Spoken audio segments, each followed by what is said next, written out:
Yeah.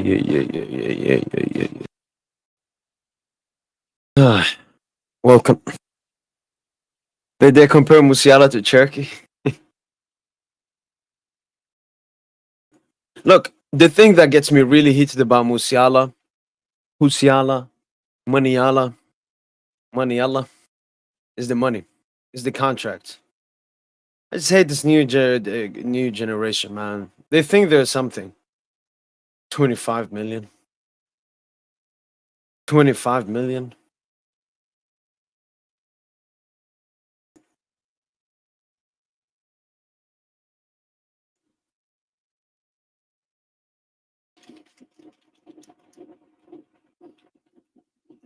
$25 million.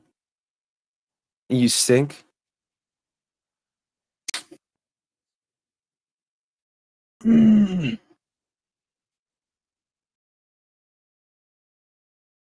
True, but as I said, you made it through. That's the most important thing, obviously, but huge question marks on many players and the coach. I mean, no, Aryan, the usual between watch along and post match before, it's because I record a video, I have to do the thumbnail, I record match reaction, go reaction, our go reaction, have to do the thumbnail, I do player ratings, have to edit it and publish it. That's usually why it takes time. Now I got some water and I fixed some snackiano.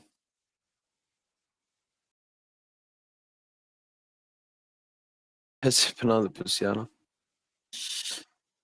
Uh, but Aryan, this stream was supposed to start a bit later because I was gonna cook company, man, and Kane. Oh, but nah, shout out to Mbappe.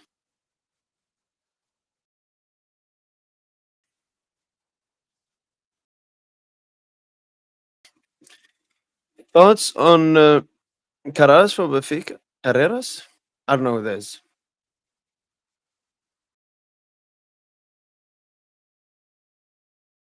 Oh, from Juve game.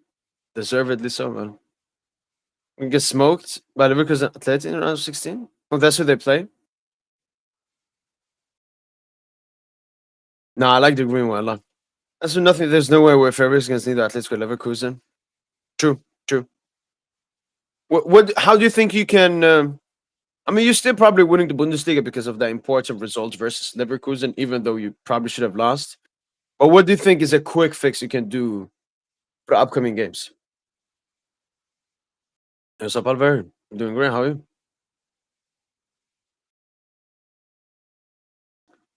Oh, is he the guy that's like on loan from United or something? Or like they have a buyback clause? All right. What should we talk about? That's the main question.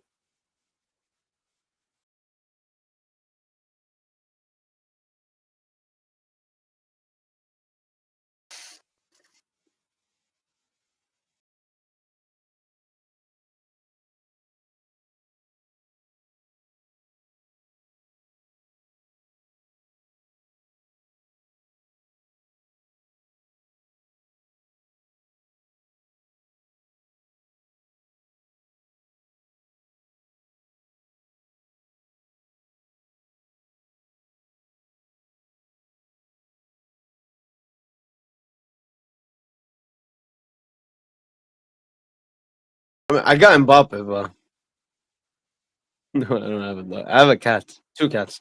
We better match for up for Madrid. Atletico, you got like the mentality over them, but it's heavy, heavy Ronaldo tax. Atletico is so tough. Leverkusen, Aryan, they could be like an Ajax team, a young, unexperienced team, but that doesn't fear Madrid. And then you got the Xabi Alonso storyline as well. I think both tough in their own way. I don't think like there's a huge disparity. Like you just take what you get. Beat City first. Yeah, I think Kvara's gonna start. What's my analysis? My analysis is that Paris Saint-Germain is a really great team. Both Liverpool and Barca are also good teams, but I just think we're too strong. Understandable, man. But trust me, Daniel, better days will come. Better days will come. Yes, sir. What's up, Paco? Yeah, but 5 a.m. Good. Yeah, I saw that comment review on the previous stream, but good night, Rivi. See you tomorrow, man. Huge day tomorrow, man. Take care. Take care. Really, what games, what results? Yeah, hopefully. Colo carriage will be again.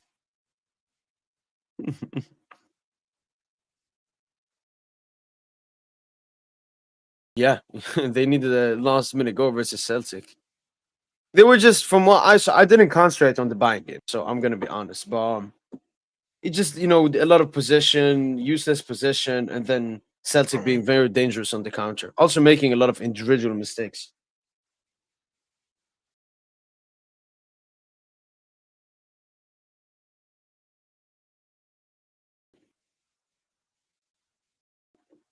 I mean, it don't matter.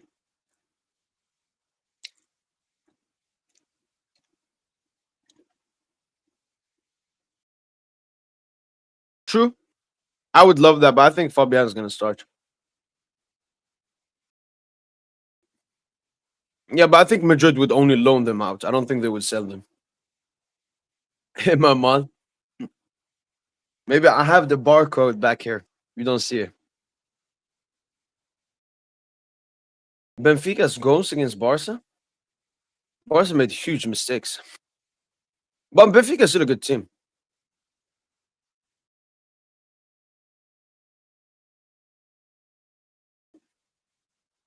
All right. We got Junior in the house. Hello, hello. Welcome, welcome. Which game did you watch?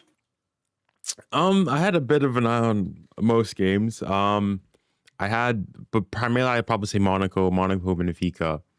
Um, I was also Monaco Benfica is the main one, and then obviously I was looking at the Bayern Celtic game when Bayern kind of crap hit the fan there. But then I also had a quick glance at the I was also watching the Milan game as well. I think I had a glance at every single game. But the one I made most attention to was the Monaco game. Yeah, support our fellow French teams, even though didn't really do much. Yeah, I mean bottling. I think it's a French thing.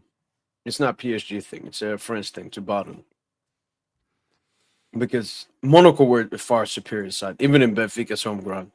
Yeah, they're better, but I think even still uh, would you say they were favorites in the tie? I thought it was pretty like going into the tie pretty even based No, on how they played. You no, no. thought I also put in how I saw a little bit from the first leg. Like Monaco got an undeserved red card, so I knew they were gonna come in with a lot of hunger. But I didn't expect Benfica to be that bad. Like Monaco created so many chances in the first half. Should have probably been up a great margin.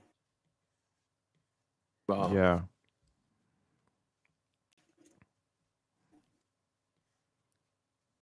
I mean, there's that. There's also the okay, what would you say is the most shocking of all the ties that you saw? Honestly, the Club Brugge one. Yeah, probably. Ooh. Yeah, probably. Oh, maybe the Celtic one? Well, I mean, I guess you'll say Bayern got it in the end. The result, yeah, on the night, it's shocking. I mean, you'll go and like, there's been times where like teams just squeak by. So I mean, I wouldn't say that because then they got through for or that or the Feyenoord AC Milan one. That's pretty shocking. I think also the narratives too. That like for AC Milan, they literally went and poached PSV's. Oh no, Feyenoord's. Wait, is that the case? Yeah, they went and poached because whatchamacall Jimenez was at Feyenoord if I'm not mistaken. Went and poached him, and then his replacement is the one who puts the dagger in. And I think he scored in that game too. And then the the Theo Hernandez red card. What a bummer. No, weren't you the one that you want to? No, you do you want him at our club? Do you want him at PSG or no? No, I still want him. I still want him. That was a bad dive. That was a bad dive. Like, yeah, no, it's. Did you like watch that game? I had my iPad. I was doing other things, but like I was watching like somewhat. I was like 70% like tuned in, I'd say. How was Leon? Leao, I think he was dynamic. Like he's definitely like creating the most chances for them. Dribbled. Trying to think, did he miss like a open chance? I mean, he did what Leao does. He was a decent Leao performance. Just couldn't quite generate enough. I mean, they got the red card and at the end of the first half, so it was difficult afterwards. But I mean, I think for them, it's mostly what happened in that first leg. Like, you think, yeah, from an AC Milan perspective, you think that if you'd done your job against Zagreb, you're probably through. You're probably not even, in this position to begin with. Now you get basically for them in 3 Champions League games, they have two red cards. They had one Musa or whatnot, got one in Zagreb, and then that's what cost them that game. And then here again. Yeah. But, especially seeing like they just got Conceição, who's very experienced ECL manager. They still. Yeah. I mean, for me, Milan is what people think PSG is. Because, they also have like sexy shirts, they have superstars. But I think they're a very unserious club. Ever since they won the title. Like Leao is just a bum. I don't like players like him. Didn't you used to want Leao? Or now you're like, nah, you Fugazi player. I want him in the terms of his talent. It just his mentality, man. I think that's the issue with Milan. They have so many talented players, but the mentality of those players. Theo's mentality is awful. Joao Felix mentality. Even Tomori, Maignan. No. But yeah, I think both of Leao and Theo probably leave in the summer. Where to? Theo. I mean, we could get Theo. I'm not sure if though. Like, I think he should go to Madrid. I don't know why they're not linked with him. That's a fair point. But then Leao, is there a team in Europe that's in desperate need of a left winger? Yeah, Barca the one heavy pushing for him. They push now. I mean, they've got Rafinha? Yeah. Yeah, but they're still pushing for some reason. I mean, maybe if they do sort of what we did with Kvara in terms of depth, but Yeah, potentially. Or if you think like I don't know, I could potentially see like Rafinha sort of go in and start to play more down the middle a bit more, and then potentially put Rafinha down the middle, Leao on the left, and Yamal on the right, potentially. Yeah. But yeah, and All then right. Yeah. no, I was just gonna say that Bayern got saved, of course, by once again the Canadian Canadian. sensation. I mean, he's got big goals for them. Big goal today. Last year didn't end up correct, but the goal against Real Madrid. But there's another one of your boys, which is the opposite. Harry Kane. Hooked to half time. Oh yeah. Is he still a Spurs player? Is he still a I mean, he's still a Spurs legend. Yeah, we'll go down as one for sure. It's just, yeah. I mean, I can't. I don't really watch Bayern, so they just look like average. Like low no key, I don't see them. Maybe this is me right now, but I don't see them the way they're playing now. Too like many steps ahead of like a City. no. I mean I watched them versus Leverkusen. They were so bad. They should have lost that game. Watched them the first leg versus Celtic, they were not that convincing Yeah, either. I And then watched this that game, game. obviously. And they have it tough. So I wanted to show obviously we have the second parts tomorrow and then the draw on Friday. Like they would play either Leverkusen or Atletico Madrid. I don't see them going through. Well, definitely at lately because I could see them getting knocked out. Um, the thing Atleti, I'm not sure. It I could see them beating Atleti and Atleti. That's for me the tighter one. No, I think both Atleti and Leverkusen like a level above Bayern. I mean, The thing they is, could obviously. okay, what would you say? I mean, I just look at it's like it's unlike City, where I guess you could say that they're. I think it's just more I don't watch Bayern on a day-to-day basis. What would you say is like their biggest issue? Bayern's biggest issue. Yeah. I don't watch them on a daily basis either, but I would somewhat compare them to PSG in the beginning of the season. Hmm. You remember where because company also possession manager. It's a lot of stale possession. When you have stale possession, Junior, the players are not warm. They're not in the game. So when they get a chance, they miss it. That's one thing that happened with PSG before. Why we missed so many chances before? Because the players were cold. When you play a possession, Junior, Dembele has to hold the width and just stand there. And then when he eventually gets a chance, it's too cold. So that's what's happening with Bayern. They play very stale possession, not that progressive football.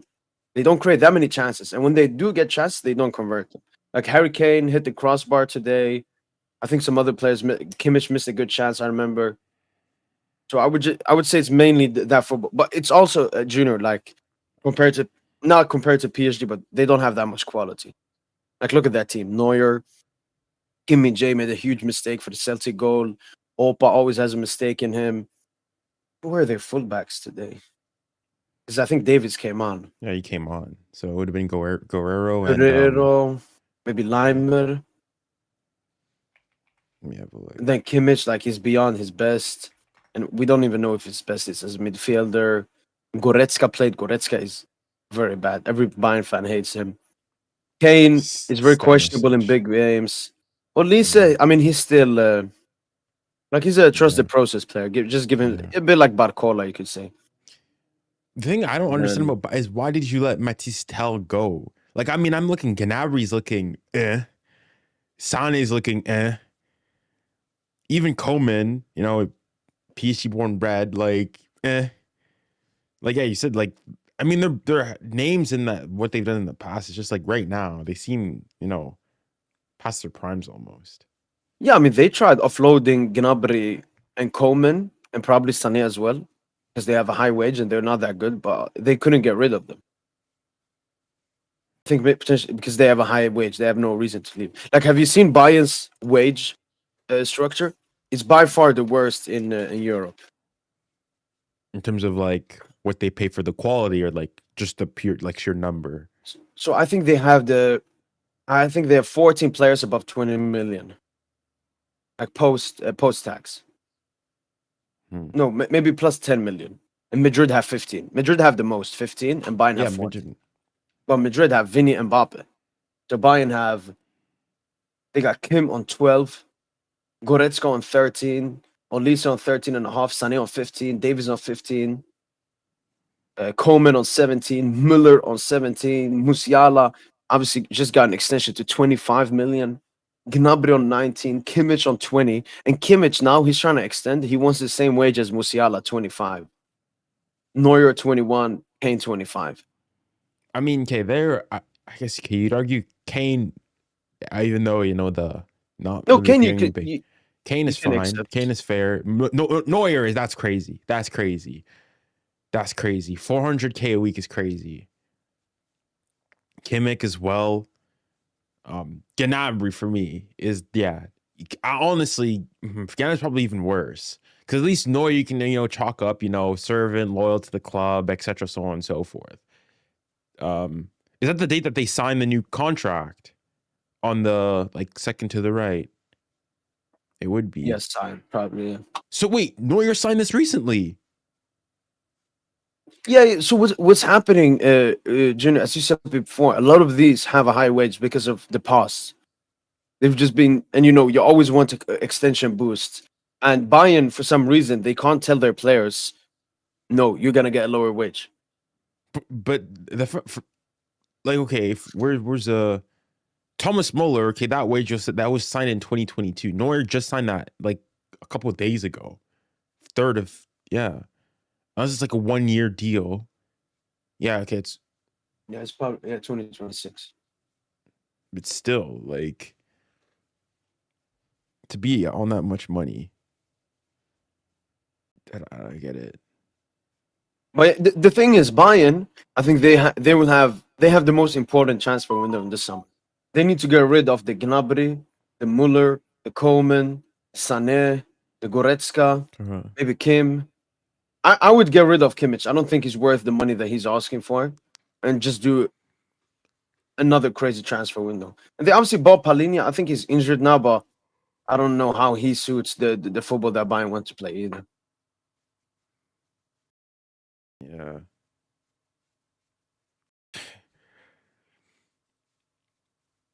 Yeah, I mean, they're gonna eat it up here in Britain with Celtic 3-2, 1-1 draw away. Um the thing is though, like they're still okay in the league. They're not really punished there. I mean, Like it's a bit similar to us, Junior, when we were performing bad in the youth. Like we were not that good, but it's not that hard to win the Bundesliga. yeah. I mean, I think there But it's more so. I think yeah, the Bundesliga is very similar to the Liga where they get Bayern. Okay, they've got 1 loss, 4 draws, and 17 wins. It's just I think it's more. I mean, actually no, they've been pretty okay, all things considered. I think they've Like scored the most goals per night as well in Europe's top five leagues. yeah, They've actually been good, especially Kane. Like Kane, well, he's probably the Golden Boot front runner at the moment. yeah. But in all the big games, he's not been that guy in the Mhm. UCL and in the league. Like whenever they faced like Leverkusen, they lost to them in the cup. They should have lost to them recently, and I think it was 2-2 in the beginning of the season. So they don't have that good of a record against the second best team in the league either. Yeah. Or Frankfurt. I think didn't they get smacked by Frankfurt early on in No, the they season? drew that game. That's when Marmoush scored a very late Okay. equalizer. If I'm not mistaken.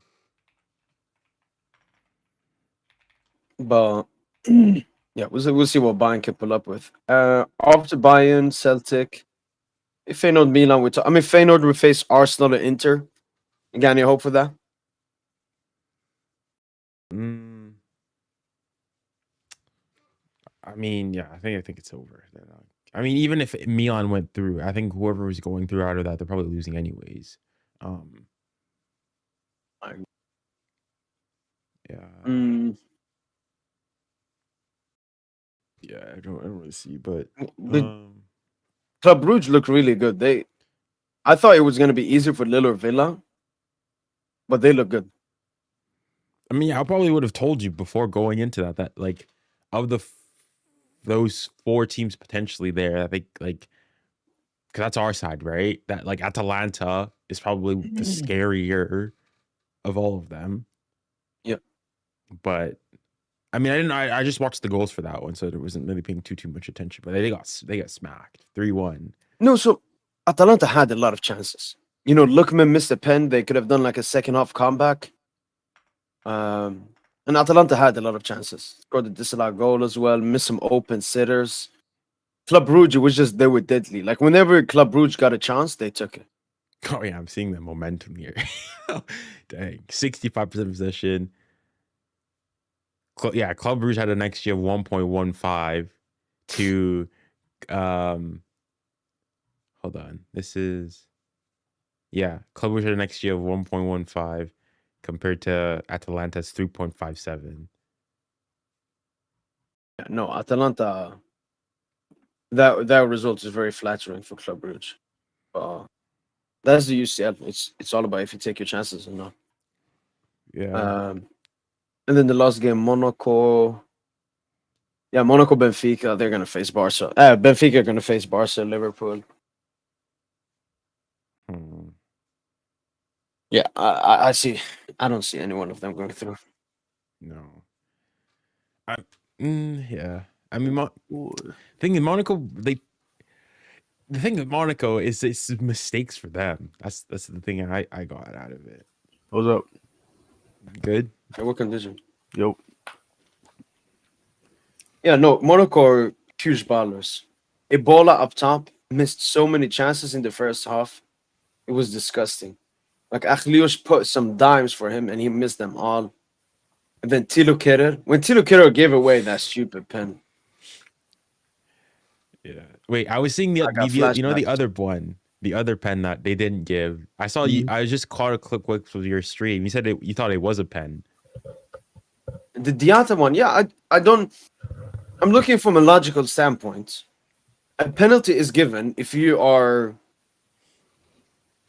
interrupting a player who has the ball, right? The Benfica player had the ball. I know, like he's putting his leg and the other one is kicking it, but isn't that usually always given as a pen? No, it wouldn't, because if I put my foot ahead of yours and you kick mine, how's that my like I got to the ball first? If it was the other way around, then yes, it's a penalty. So then, what's a trip? Then what do we call a trip, or like impeding an Well, he attack? didn't trip because what happened is he put his foot in front of his, Right. and then the Benfica player kicked through it. But is that does not a that. trip? Is that not a trip though? If you put your foot in front of mine and I run into it, is that not a foul? Or what are we doing now? But then if I got to the because it was okay. I guess for me a trip is more so like the ball's not really there. It's like the Benfica players was about to strike the ball, right? So he's planting his foot. He's getting ready to strike it. Yeah. But the Monaco player puts his foot ahead of it. He gets there first, Yeah. right? Doesn't touch him. Did and then he Diasa get kicks the ball? through him. Did Diasa get the ball? No, he doesn't touch him. But Okay. like for me, what I would say is that you have to initiate. It's the person who initiates contact. Right. If I, it's like True. So would I how is put it it? ever a foul then? If you put your I don't know, maybe like this is one of them like Mandela effect things, but I feel like if you put your foot in front of an attacker and the attacker trips over that foot, or no, I mean, trip isn't the word, but if the attacker makes contact with that foot and then goes over, that's given as a foul, right? Because you've impeded me with your foot. like okay, I think I've seen the other way around where it's given where the attacker gets like. Think of it. I think we're perhaps mistaking it. We've probably seen several instances where like a defender is trying to clear the ball out of their box, and the attacker gets there first, Right, and then the and defender smacks his foot. It's the exact same scenario, except it's flipped around this time. This time the defender got to the ball first. If it's the attacker who gets to the ball first when the defender's trying to clear it, you say that's a penalty every single day. He claps him. It's the exact same thing, except flipped the other way around. So you have to say it's not a foul. If anything, you'd argue it's a foul by the Benfica player because the Monaco player got to the ball first. Because then if I'm like, what do you want the Monaco player to do? He got to the ball first. He doesn't initiate. He doesn't like swing at him. He doesn't initiate contact. Did Diasa touch the ball? That's what I asked. No, I don't think No. he does. Okay. Well, he didn't like he gets the ball. He touches it. I think because the Benfica player like kicks his foot and he's like sweeps him. So and he gets does get the ball.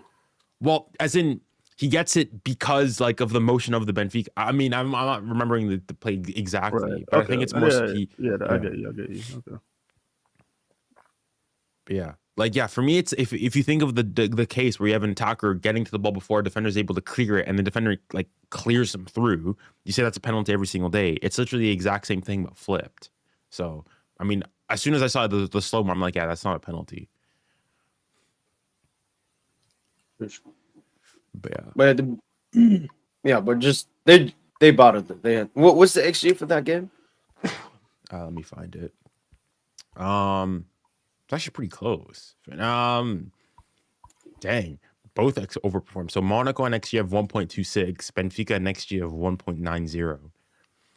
Yeah, because two of Monaco's goals were like the Minamino and the Elekirini, not something that it was huge mistakes from the goalkeeper. Yeah.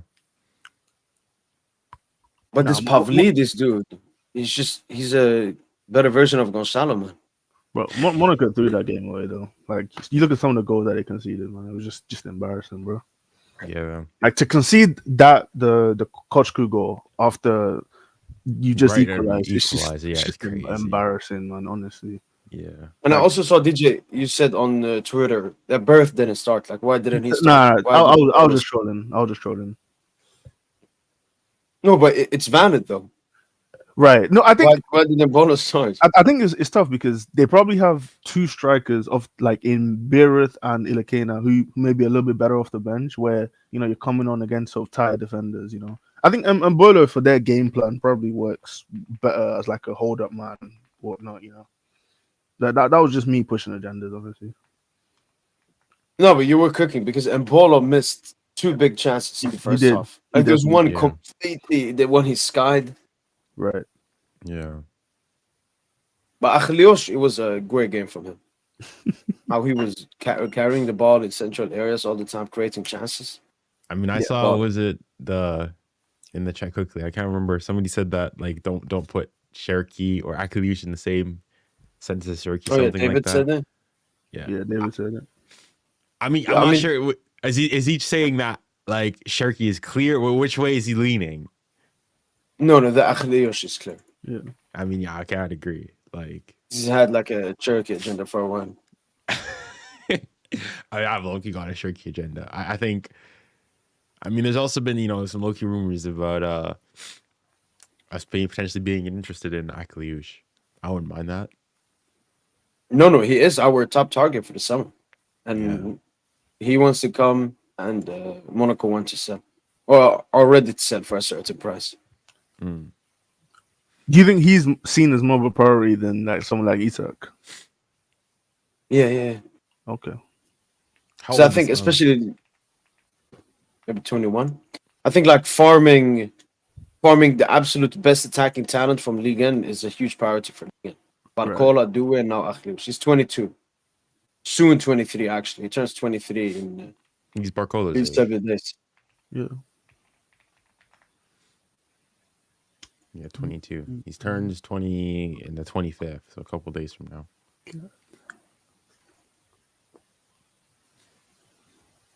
He's Paris born and bred as well. Oh, he's from Paris. Or, well, like, not Paris, but like surrounding region. Okay.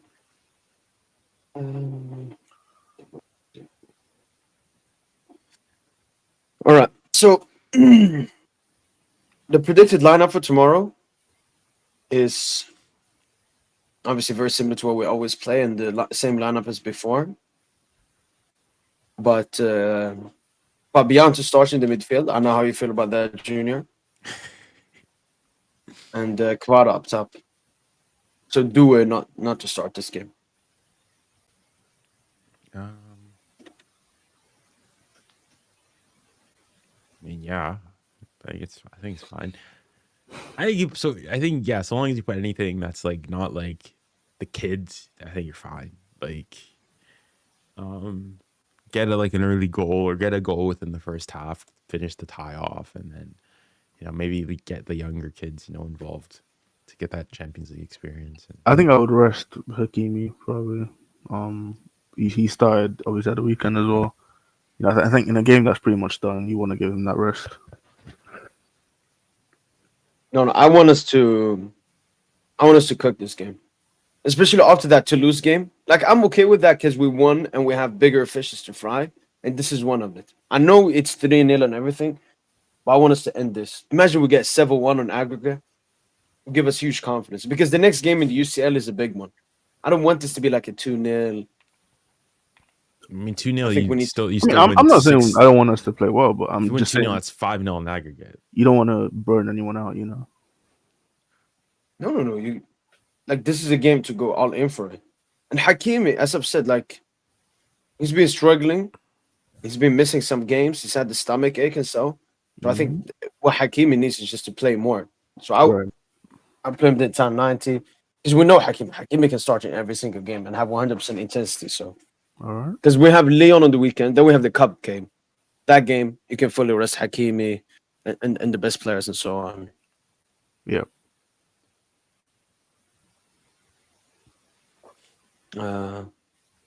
But yeah, Fabian, he seems to have, like, he's been really good in 2025. Okay, not really good. He's been good. And I even seen some small reports that PSG are looking to extend him. No, but be serious. No. When is his Genius. contract finish? When does his contract finish? I think 27 maybe. No, he can't. No, we can't be thinking of extending him.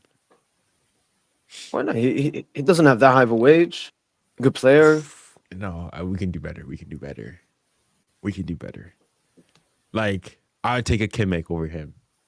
Like, I would rather 100%. sell Kang than Fabian. Yeah, probably. I probably agree. Because Kang has a better value, and in some sense, I still think Fabian gives us more than what Kangi Lee gives us.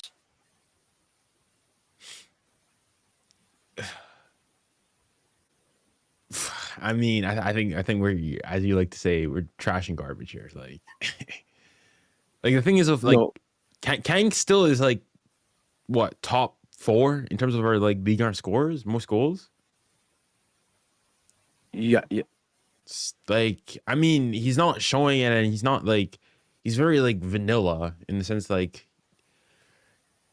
he doesn't have a stinker. You don't see him oftentimes. He's not changing anything. I just don't think you can. Yeah, I think it's mostly about value. We'll get way more for Kang. Fabian is also a good leader. He's been here for a long time. And, I mean, the teammates like him. Lucho likes him as well. I mean, didn't he say that like it was a mistake that he didn't bring him to the World Cup? World Cup 22, yeah. I mean, he's 28. I guess he's in his prime. I mean, if his wages, I'm just not. If we can't find anything better, then yeah, sure. I'm just like, okay. Do you think in an ideal world should Fabian be a starter in PSG? No, how he's performing now? No. Yo. Oh. Can y'all hear me? Yep. I can. Yo, what's good, fellas? What's good? I'm actually at work right now. I was talking with Psych in the chat. I'm just a fiend for talking this football shit. That's why I had to pull up. Like, I'm literally in the conference room right now. But yo, can y'all just talk about that bum Tyler Carey, man? That guy just cost me money, man. You put money on Monaco. Yeah, no, it was bait because Monaco, I just think they're a better team, so it was bait that they were gonna come back. I just felt they were gonna come back. I felt it in my fucking lungs. I felt it in my fucking nuts. But that's on you, Like- bro. That's on you. Like, I mean, you should have. If you, it's not like what happened with Teal Carey is like anything surprising, is it? No, So then Man, why are you like- betting on Monaco? I just thought they was finna do it. Plus, they were playing 5 at the back. I thought they'd probably be more compact and shit, but it's whatever, man.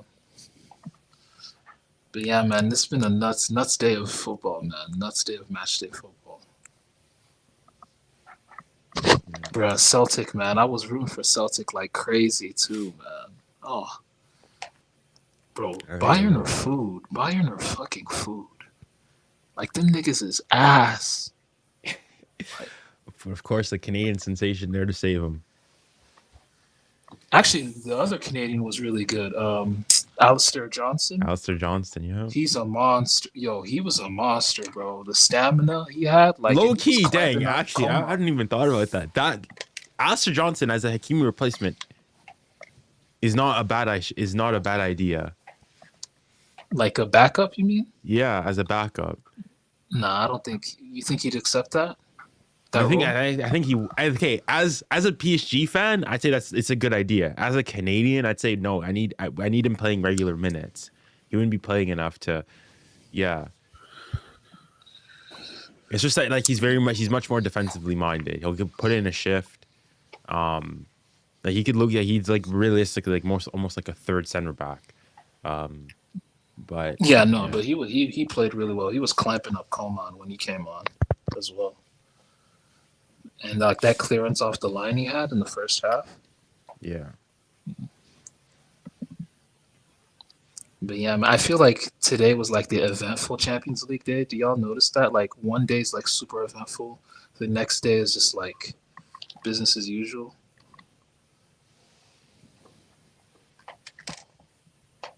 Today was eventful. It was the eventful one.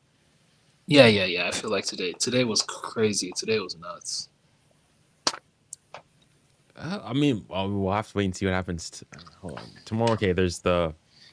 Yeah, Brestois PSG's not one. doing shit. I don't think Yeah. we're gonna see too much tomorrow. Like, the PSG game is done. I think the Madrid game is probably done. The Dortmund game is done as well. Yeah. Oh man, even Milan getting knocked out is crazy, dude. That was crazy. Definitely. Man, Theo is a dumb dude. He's a dumbass, man. Yeah, like getting sent off for diving is just as a bro. You're a left back. I don't know what you're doing in that position. In a position to even dive, like it's crazy. It's a man. bad dive, too. It's the thing, it's not even like, Right, they've gone back. yeah, and yeah, looked at it. yeah. Exactly, right? Like, it needs to be like a good dive. Like, that was fucking embarrassing. The thing is, if I'm in that position, I'm at least like, okay, here you can dive, and you like if I think if he gets up and it's like, oftentimes like like you'll see like those comps on YouTube of respect moments in football where like the player goes down but like goes and waves to the referee, no, it's on a pen. If he does something like that, I think he's fine. It's the fact he goes on the ground and he's like, I'm like looking for the pen, stun him. If he gets up and he's like, no, it's not a pen, ref, I think he doesn't get it.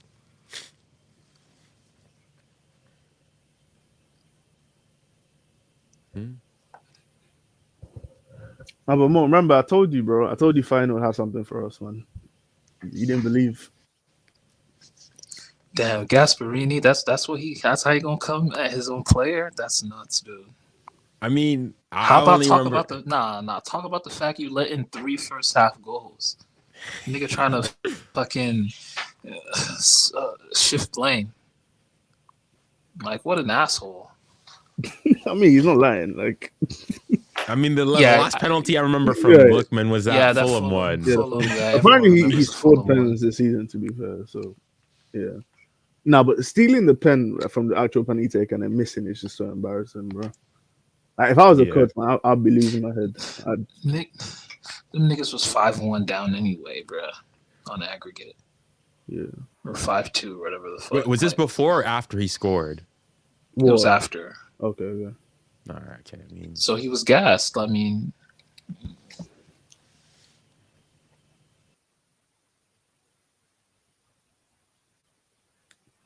no, they're just writing the the script for Lookman to PSG in the summer. do we need him now at this point? Definitely. Okay. Where does he fit in? He fits in everywhere, bro. Left wing, right wing, striker, off the bench, everywhere. Okay, who are we getting rid of? Ramos is gone. Koulibaly's gone. Javi Simmons is gone, even though he was never here. Like, Bro, there's definitely he's already going. yeah. Gone. I think there's definitely room for him. Like you look at our attack, we have like 4 guys that we trust to start, and then nobody else.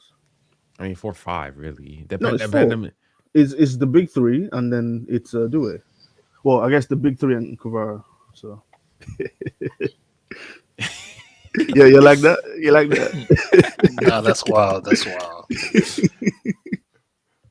I mean, Tosin, did you watch any of the what? No, you see, we're watching the Monaco. What are your thoughts on Akliouche? Nah, he hooped up, man. He hooped up. Like every time he got on the ball, like he just found openings. Like that assist to Ben Seguir was quality. The first half, like he gave Mbolo some layups, but if Mbolo was just a bit more clinical, they'd probably win that game. Story of his career, man. Yeah, like Mbolo, he has really good, nice qualities. Like the dummy for the Ben Seguir goal, like he does good things, like the assist, but he just never, he's just not clutch. He's just not a clutch player at all.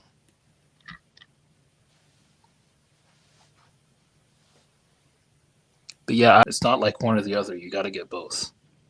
Well, I don't think we can. I think we can if we sell Kang and Fabian. I mean, okay, but then you don't have a Fabian replacement in one of them too. I mean, No, Akliouche is Fabian's replacement. I think we should replace Fabian with a 6, though. That's just the way I see it.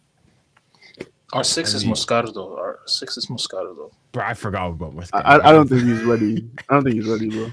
That's fine. He can be ready in 2 years. But our 6 is Moscardo. We don't need to buy some fucking 6 that can't move the ball and it's just some fucking destroyer profile. We can just buy it. Like we can buy a 6 who can move the ball, though.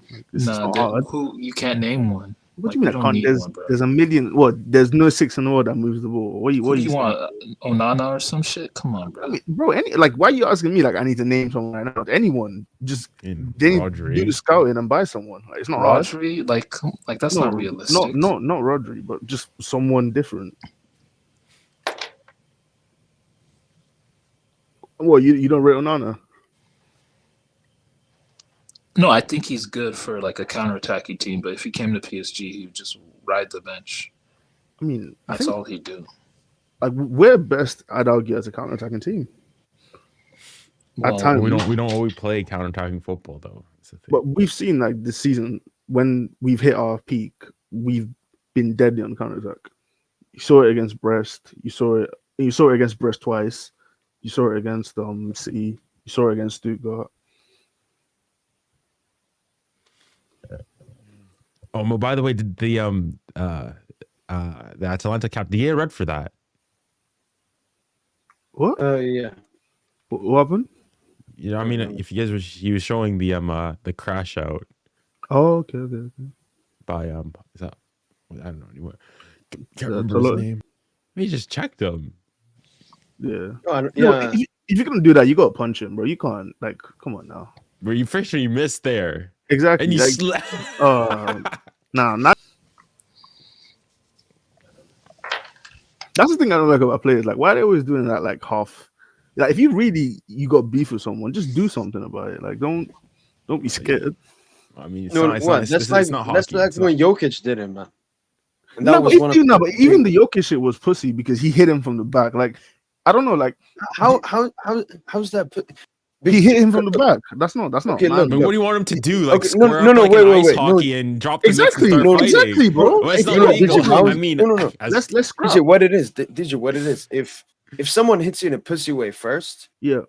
If you hit him in a pussy way, it's not a pussy way because he did it first. You're just doing it back. No, and Morris hit Jokic in a pussy way, and you like but that's a basketball player. So you retaliate. No, because what Morris did was a basketball play. As Morris is walking away, Jokic hits him from behind. That's why I think that's like if Jokic is gonna stand, be like, hey, Morris did the bitchy thing, and then thought Jokic would do nothing. No, but that's still basketball. And gave his back. Game, though. That's different because it's still. That was not in the game. That was it was because he was. I think he was stopping. He was stopping a fast break or something like that when he hit him from the side, right? Yeah, but it's a dirty play. No, so it's a dirty play, but let's do a dirty play and a cheap shot. I think those are two different things that we can agree on that, right? A dirty No, player and a cheap shot. well, couldn't be- no, both are dirty plays. Well, I'm just saying that the Jokic thing Yeah, gets erased because Morris did it first. yeah, that's fair. That's fair. But Toloi here, Yeah. so he tries to throw the ball, and then here, Yeah, this is just embarrassing. Like, oh my god. I hope someone asked the this is December as well. Toloi is Right. like an unk. He's like 40. December is like sure. 19. Yeah, I hope someone asked the guy what he said or something, just so we can get the actual story. What do you mean what he said? Like, he must have done something to piss him off. Oh, so he was gonna take a throw in, and then he Okay. did that. Oh, so you think that's all? That's all that happened? You don't think he said anything? You just give him a shoulder bump, Yeah. and then I think all that Toloi maybe in the first moment wanted to do was throw the ball at him.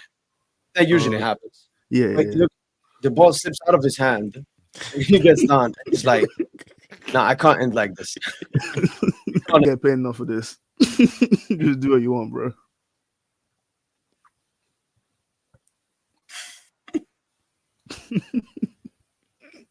Yeah, that was minus lifetime. Lost- on him. lost You're tired after that.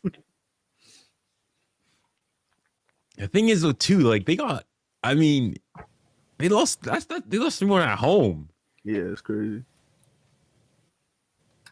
But the thing is, Atalanta bottled, Monaco bottled, Yep.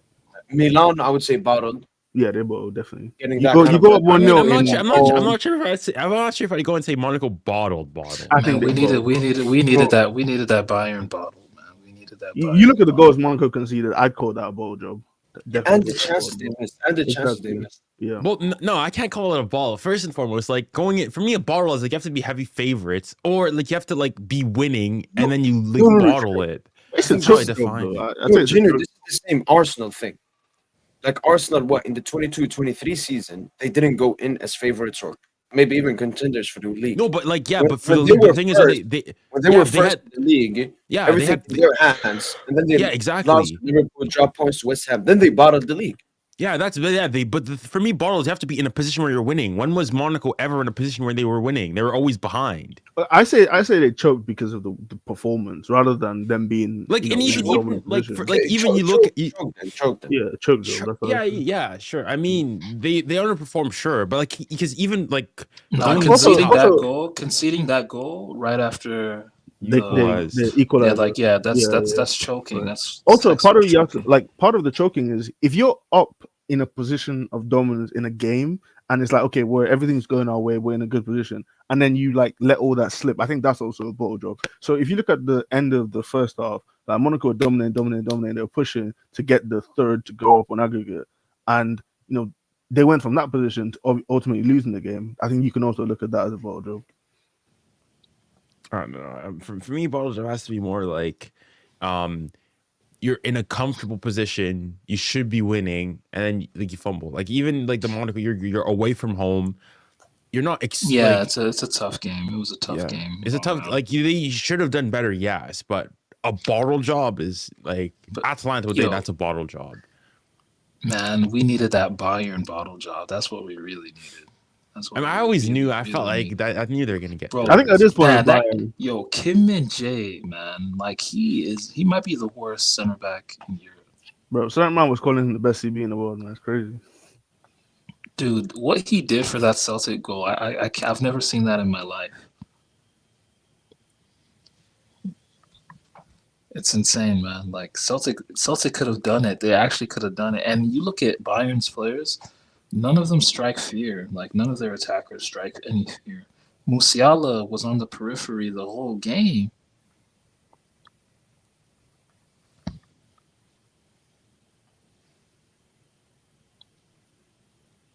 Like Olisa is better than Musiala. I never thought I'd say that, but And the biggest thing with Musiala is the performance right after asking Bayern for 25 million euros and release clauses and everything. And that's once again the issue with this generation, asking for stuff they're going to do in the future instead of what they are at the moment. Musiala is not a 25 million euro player a year. He's not someone that should be telling Bayern what he wants and everything. And yeah, players with this kind of mentality would never become anything special, in my opinion. Because mentality will always be more important than talent.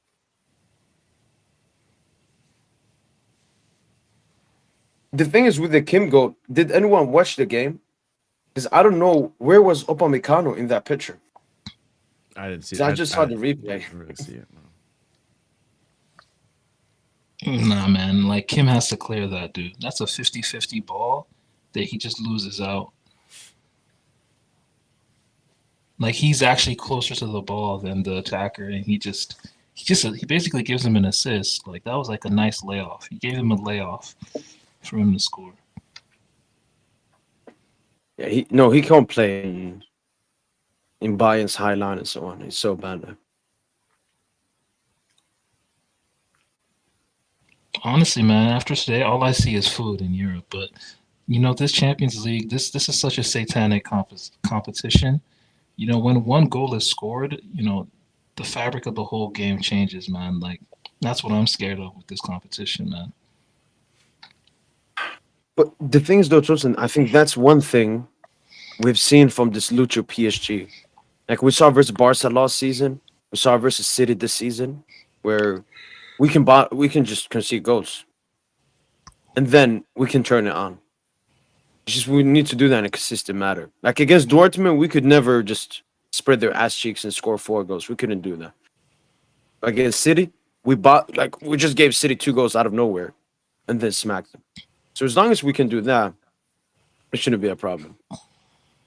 We really need to be, for us to really go far, we need to be dominant at home, bro. We really need to dominate these home games.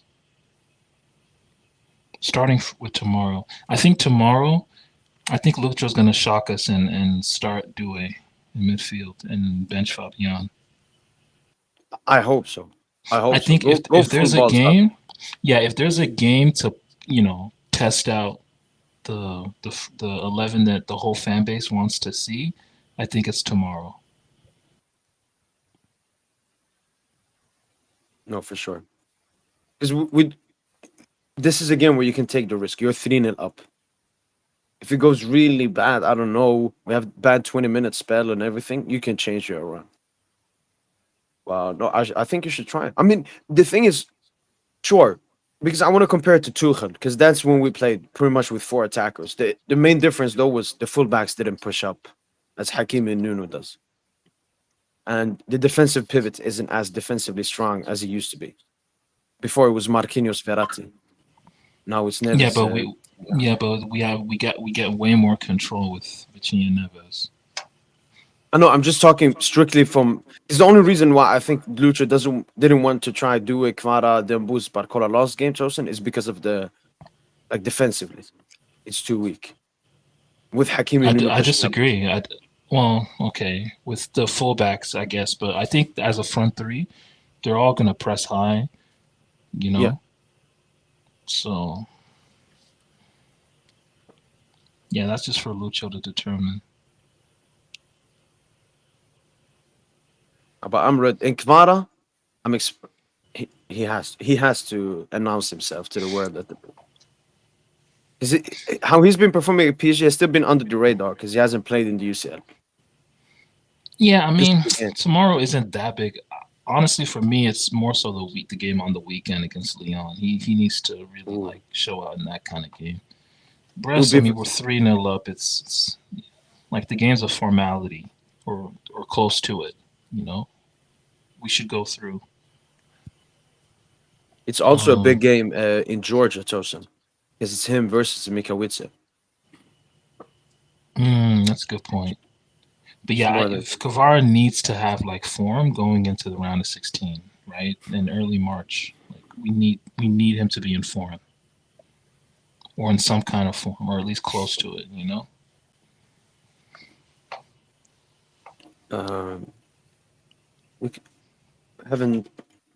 can quickly check up on all tomorrow's game.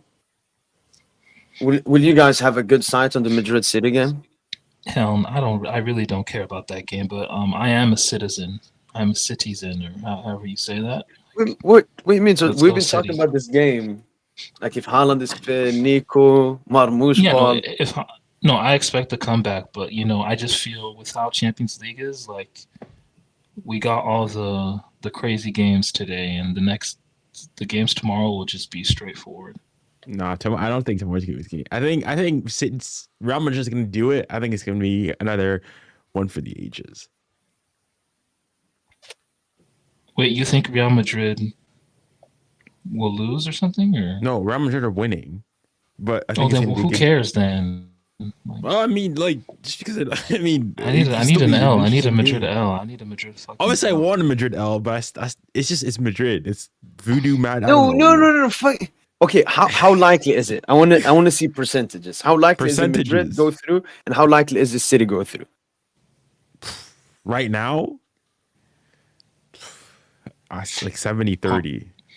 Look, what plays in City's favor? What plays in City's favor is that unpredictability. Madrid won't really know how to play a City with a Marmouche and Nico. There's just way more different variables. That's what plays in City's favor. Also, I think Rudiger's gonna play. Maybe Rudiger, some of their defenders are back. Yeah, so I mean, you gotta target him. You got to, man. Dude, fresh off the hospital bed, you gotta target him, man. One thing I want to say though, usually when Madrid have the second leg at the Bernabeu, they are there to make a comeback. But if we look at games they've won away, they look clueless. You take Ajax, they beat Ajax away, look clueless at home. Chelsea, they beat Chelsea 3-0 away, came to the Bernabeu. It's like the Bernabeu is the stadium for comebacks.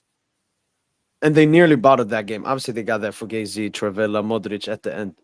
But I think that's what's going to happen to Madrid. I don't think they're going to know what to do. Bro, I think we're gonna have some. I think we're gonna have a Chelsea game. They're gonna go. City's gonna go score, equalize, might even get another one. But then, it's just for me. It's just like I really don't like the term, but like they've been there, done that. That's like the type of thing that they've got. Yeah, but they've never had the Mbappe curse. That's something new. I think the Mbappe curse is still not enough to bring down the like.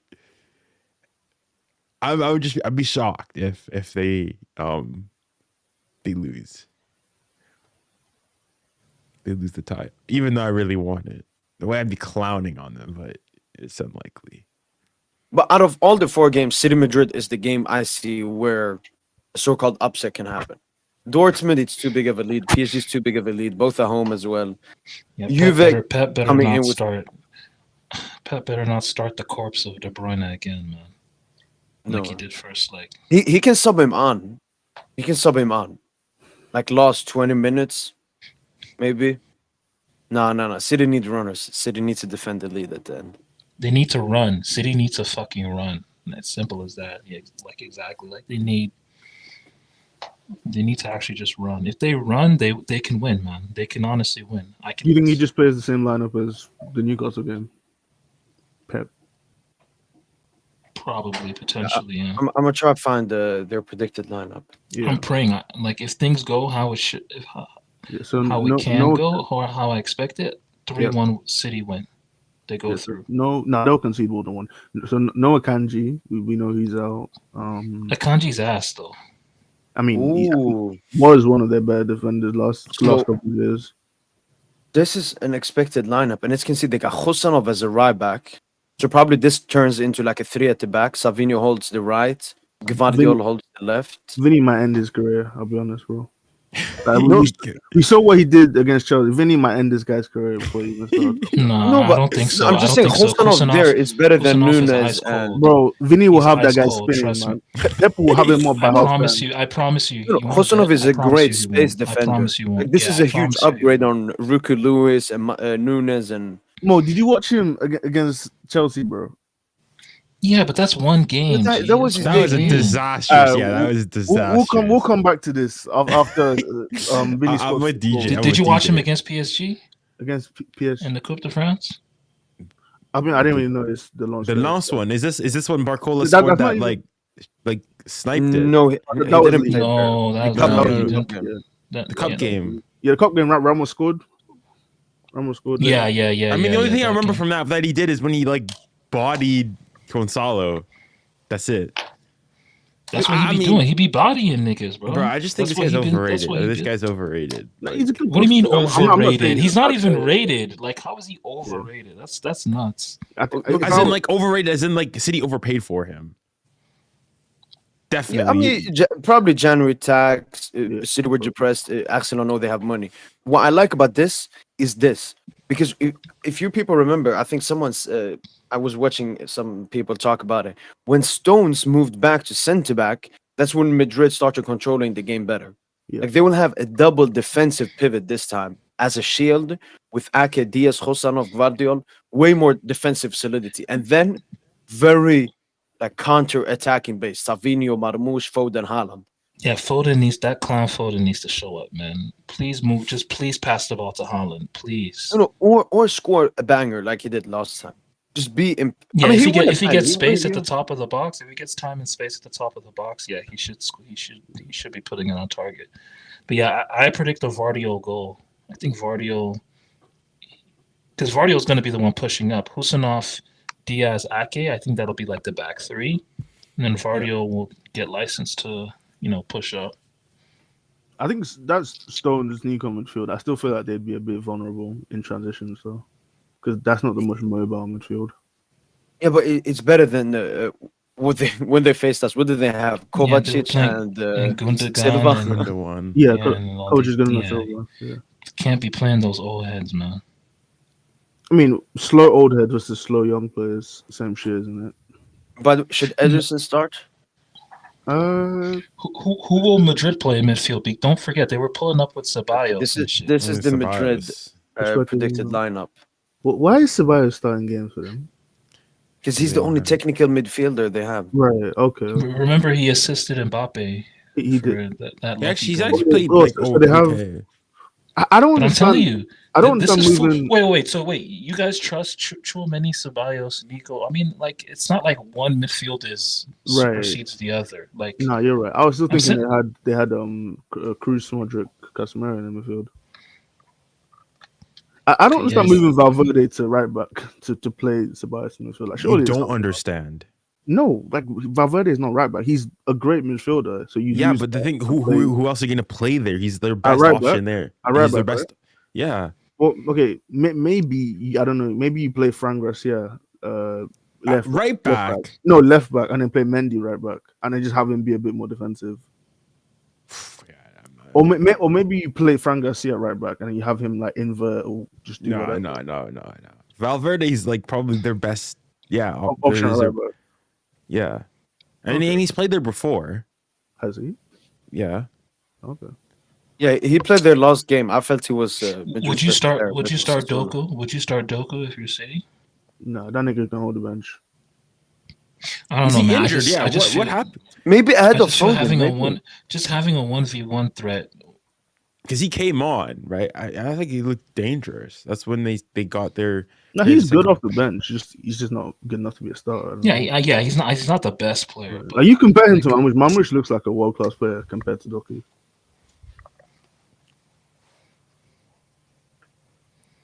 I felt like we could have signed Mamush, you know. no, I'm good off that. No, we You wouldn't want him at PSG. No. Bro, Yeah, see- Frankfurt. You're seeing the way he's Frankfurt bro. tax, He just scored a hat Frankfurt trick. tax. He just scored a hat trick, bro. You're seeing the Bro, way he's cooking at City. No, he's a good player. He's a good player, but He's good, we good off man. that, bro. I mean, bro, like imagine him in art off the bench, like starting, finishing all those chances, bro. Come on, man. Off the bench. That's food. That's food compared to 23 Ramos Lee. Come on now. Yeah, but I don't want to spend 90 on a bench player. No, he cost like 60. He didn't cost that much. 60, 65. With add-ons, you know, you got to throw that in there as well. I don't know. Okay. But I'm predicting 1-1 extra time. City take it. Extra time. No, 1-1 would end the Yeah. game. Yeah, Oh would no, end so 2-1. 2-1. Or Then- are you saying 1-1 like that's the final score? But that's like because 1-1 would 1-0 would meet at the end of regulation would send it to extra time. And then if Oh. Real then equalized in the game and finished 1-1, then they'd win. No. City take it. City take it. Oh wait. There's no Kamavinga in that predicted 11. No. Oh yeah, you could play He might play Camavinga left back back. He might play left back. Yeah, Yeah, that's what I'm you could have thinking. just He played might play Camavinga. him left back. Yeah, do that He instead. might play him left back. Like we know he's good at left back, like compared to like Valverde or someone like that. At left, but Mendy's there, and like. Yeah, but Mendy's a dud. Man. Mendy's a donkey, bro. Like he's Yeah, he's good. Like he's like the thing is, physically, they signed him. He got a contract extension recently. that's just like to re-up his value. He doesn't have the football IQ to be playing for a team like Real Madrid. Like he's just one of them stereotypical black players, like just pace and power, but no brain, nothing. Just I don't want to put too much disrespect. I wouldn't say it's an IQ player. thing. I wouldn't say it's an IQ thing. I just think it's an ability thing. I mean, is ability IQ? Are they not linked? It's Not- like your not ability to necessarily. see the game and think the game, like that's linked to your abilities, you know. I think Football- Mendy's like Trent a bit, where he's one-dimensional. He's only good defensively. Right. Like he's never played offensively. So in the sense that, like when you watch a DJ, he looks like he's dumb. But I just think in his entire career, he's never done attacking stuff. Or Is with he the even ball. good defensively? Is he even good defensively though? Yeah. Like, He's he pretty can good. win like 1v1 duels, but I don't look at him as like a rock defensively. Like, oh no one's You getting remember past you remember him in UCL final? dude, Locked up Sancho and Reyerson. Oh, by the way, Sancho. what's up? Oh, What's up with- okay. Yeah, I was thinking What's up when with did United what's- play Champions League final? Ooh, someone said Grealish could start. That's a good shout. He's out. He's injured. Is he? Oh, okay. Out Okay. with a growing injury. He left the game last time. I mean, he's Yeah, doubtful. Nah, they need someone who's gonna actually take on the fullback. Doku. Yeah, Savinho does that too to a degree, but they need to attack Valverde so he doesn't mount forward a bunch, so he plays it safe.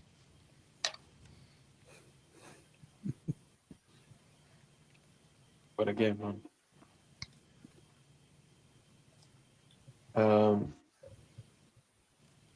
And then if we move on, I mean, we know pretty much what's going to happen. PSG, obviously, we talked about it. We can talk about it more. Liverpool, Barca, Club Brugge will play Lille, Villa, City Madrid will play Atletico Madrid, Leverkusen, Juve, PSV, Arsenal, Inter. So not final. We're going to have the draw on Friday. Is it Barca or Liverpool? Are any of you like actually scared of the prospect of Liverpool or Barca? Because honestly, man, from what I've finally seen from both teams, Barca are better than Liverpool. I'm not even gonna lie. Liverpool are not good. They're not good. I'm not saying that. I'm more scared of. Dude, they're not good. They're not good. Oh, wait, let's they're not use the good. words. Like, As a PSG fan, we should never be scared. I'm not But- scared of anybody, but like I just think that like more Liverpool's not a wary, good more match. wary. You're Yeah, more I'm like wary I just of think Liverpool. Liverpool's a worse matchup for us. In what sense, though? They don't counterattack better than Barca. They're just much better defensively. You think so? And- yeah. Like, has that defense been tested? I mean, Think we about it. went Their through this. biggest weakness is their fullbacks. Our biggest strength is our wings. Yeah, Like we might like retire Trent this game. Most of Remember Trent probably. Trent versus Kvara as well. You remember what Trent did to Kvara did to Trent? Oh, I mean, well, fair enough. But that was a while ago now. But see, for me, is that Liverpool, just your PL bias, your PL tinted glasses just on? Like because they're No, it not. has- They're I really mean, they're very dependent defensive- on Salah. They're very True, but dependent I mean, on Salah. remember when that's Phil not a was bad here? thing, though, is it? When Phil was here, remember we went through. We looked at teams in the Champions League and how like defensively, Barca's like one of the worst. Or No, you're right. Yeah, They're not good of all the good defensively. teams, yeah, they're one of the worst. Yeah. Whereas Liverpool's one of the best. They don't concede. Yeah, but they, Barca like- are much better than Liverpool offensively. I don't know. True, about but I think, but the thing is, though, first and foremost, I think that the gap between how good Liverpool are, defensively is outmatched by how, like, the difference between how good they are offensively. As in, Liverpool are better defensively then Barca Barca are better offensively. offensively. No, yeah. no. Yeah, I would say that. No, Yeah. that's you don't believe that. No, Liverpool are Yes. not that good. Especially defensively. considering the last couple of games they've played. Like, you don't believe that, dude. You do not believe that. I don't know if I agree with that entirely, but Yeah, I think, like, no, they're not. but They're personally, not I at think all. you're underrating Liverpool a little bit though. I just think that and also I just don't think in the Liverpool. I chat- just don't think. I don't see Liverpool traveling well to the park. I think it's the I kind mean, of yeah, tie. that's I a feel we could different end. We could end. But then okay, with but one if you leg. want to talk about traveling, like PSG going away to Anfield, that's tough. I think Yo, we we've could been to honestly. Anfield. Honestly, Anfield is not. It's not. And we that big. lost. What happened? We lost. It was Bro, for but like, Messi, talking Messi. so we do you won. remember We were- that game? Do you remember that Yes, game? of course. We played. That was the Firmino. We played well. We still lost. But like, No, if he you didn't want to even play compare, well. if It you was want to even compare his like first for like, game. if you guys want to compare like for like, oh, when we went away, we played in Barcelona. Over the last 2 legs we played there, we smacked Barcelona 8-2. Liverpool, we lost last time we played them. No. I agree that Anfield, like as a away stadium, is tougher than Montjuic. But I'm just saying, like, it's not like, oh, we're gonna go to Anfield. Like, we can beat Liverpool at Anfield. I It's think not it's- even it's beat- hard- it's not even- we harder. don't even It's need to way beat- harder. We won't even need to beat them if we just handle business in the first leg. That's what I'm saying. Like, I think we've If been we playing handle- where we're playing at the park, it'll be at the Oh park. yeah, I think the way. when you guys speak about like the matchup and who you'd rather play, surely like Barca's defensive weakness, especially on counterattacks, surely that's something you look at as like we can exploit. No, that. both are beatable. Both are beatable. No, It's but just I that think- Barca, I think we Barca just match have up- more quality. Barca But I have think more, we like- match up better against Barca than we do Liverpool though. Like I don't Yeah, look at I mean, Liverpool. and I mean, see, I'm like, also looking at clear it like and the obvious historical weaknesses. aspect, as in like we've beaten Barca all like literally last year. Like okay, obviously like new season, it's not the exact same, but like if you've beaten the team already before, it has to play a factor in there. Obviously, we haven't played Liverpool in a knockout stage and whatnot.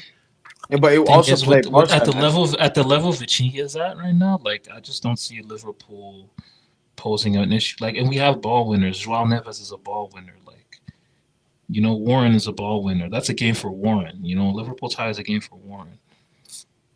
Like, I don't know, man. I just don't see them posing that much of a threat to us compared to. I mean, like, a likewise, like Barca. if I think there's Where they also can the match unknown. us. You don't feel threatened by Mo Salah. The guy had like 45 goals and assists. Honestly, no. Stinks, It's man, really he a stinks. matter. Since It's really a both matter. games- If you Alright, if bro. you get But I do it. Salah, just all you have to do with Salah is just make sure he's not receiving it in Why dangerous haven't defenders areas. done that all season, bro? He has 50 goals and assists. bro. We're in I February, don't- bro. He's He like has 50 bro, goals in- Salah hasn't performed against any of the big teams in Mo, Champions League. 50 GA in Bro, February is not Salah impressive. stunk it No, up but- against Madrid. He No, stunk it up against Madrid. Kane, Harry Kane has like I don't know 40 I'm not talking GA. about Kane. I'm talking about Salah. Every Well, I single- don't know why I mentioned Every Harry single Kane. big game he's been at. Same thing with Salah. Stat I'm padding. not talking about Harry Kane. I'm talking about Salah, bro. Like, I'm just saying both players very bad in the big games. Stat padding versus formers. I don't even know if that's true. Like Salah was good. He was good. What do you call it? The In that the Leverkusen game. That 4-0 Leverkusen game. He was good in in the that game. Arsenal game, apart from the goal, what did he? The Arsenal game. Yeah. What happened in the Arsenal game? 2-2, I think. 2-2. Oh, Emirates, yeah. But do you trust I can't lie, Nuno I once did he not won remember with that game. Salah? No. Do you think No, Salah well, I mean, can? I don't trust either against either of them, either Salah or Yamal, but So wait. No, Nuno Yamal is a dribbler. I get like Yamal actually is a 1v1 player. Like Salah is not that, dude. He's not. Yeah, but he's Like Salah is dangerous very in the easy final to third, bro. contain. He's very easy to contain. In my So he has 50 goals and assists while being easy to contain. Can you explain that? yes, Now, how does that because work? he plays. Look, league football is way different than Champions League. Like a Champions League night, it's just way different. But we've seen Liverpool this season. They've been the best team in the Champions League, though. Yeah, and it's Fugazi. So the whole Champions League run has been Fugazi. I mean, It's the like last Oklahoma. time. Oklahoma, DJ. Just because you're first Bro, in this. The Thunder have Fugazi. the best player, have the second best player. I in just the feel league, like bro. with Liverpool, it's just a rehash of 1920. The last time they won the league title. What about then, 18-19, when they won the Atleti Champions just League? slapped them.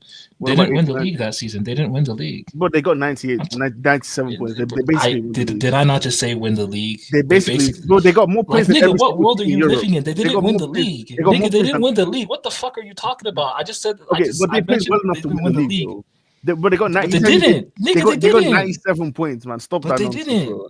Okay, they didn't win the league, but they were good enough to win the league in every other league in the world. Like, come on. They got 97 Wait, points. what do you mean by they didn't win the league in 18? Like, wait, yeah, They didn't win the league. No, I said 18. I said 18, 19. He said 19, 20. Yeah, I'm talking about 1920. He's bringing up 1819. Yeah, because they won the Champions League that year, bro. Okay. What do you think the Liverpool players care more about, winning the Prem or the UCL? Both. That's the mentality. That's No. I mean, no, I don't. I mean, I've I heard know Jamie it's Prem. Carragher I know say that he thinks they probably prefer the Prem's already Prem. done. That's the thing. The Prem's done already. No. Not fully. I mean, it's what 8 No, points now. They need to Bro, put in the like Prem is done. high intensity for the rest of the season. Especially their lost performance against Wolves. They should have dropped points as well. They were lucky to not concede. But that's the thing, bro. When you win these kind of games every single week, bro, but it's not sustainable. But it's not sustainable. It's Like been sustainable the have whole been- season. It's been sustainable the whole season, bro. But DJ, now comes the most and biggest important part. This is when you have to be at your absolute best. Dropping 1 point gives Arsenal more confidence. They get their points. And I think Barca, on the other hand, they would much rather want to win the UCL than the La Liga. Even though La Liga has an insane They title can want to win it, or they won't. They're not winning Champions League. We all know that, bro. No, I'm just saying, like Liverpool, even mentally, I don't think they will be as strong as Barca.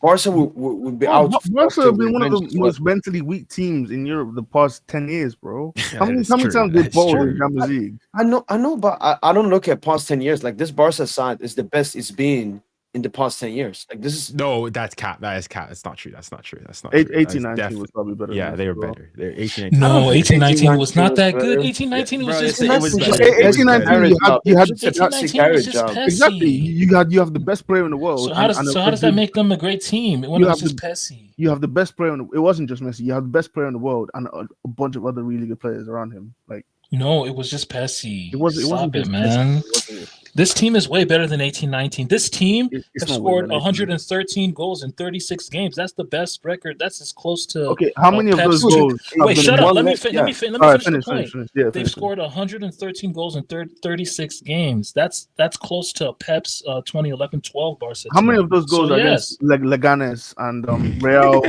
Paella and Salzburg?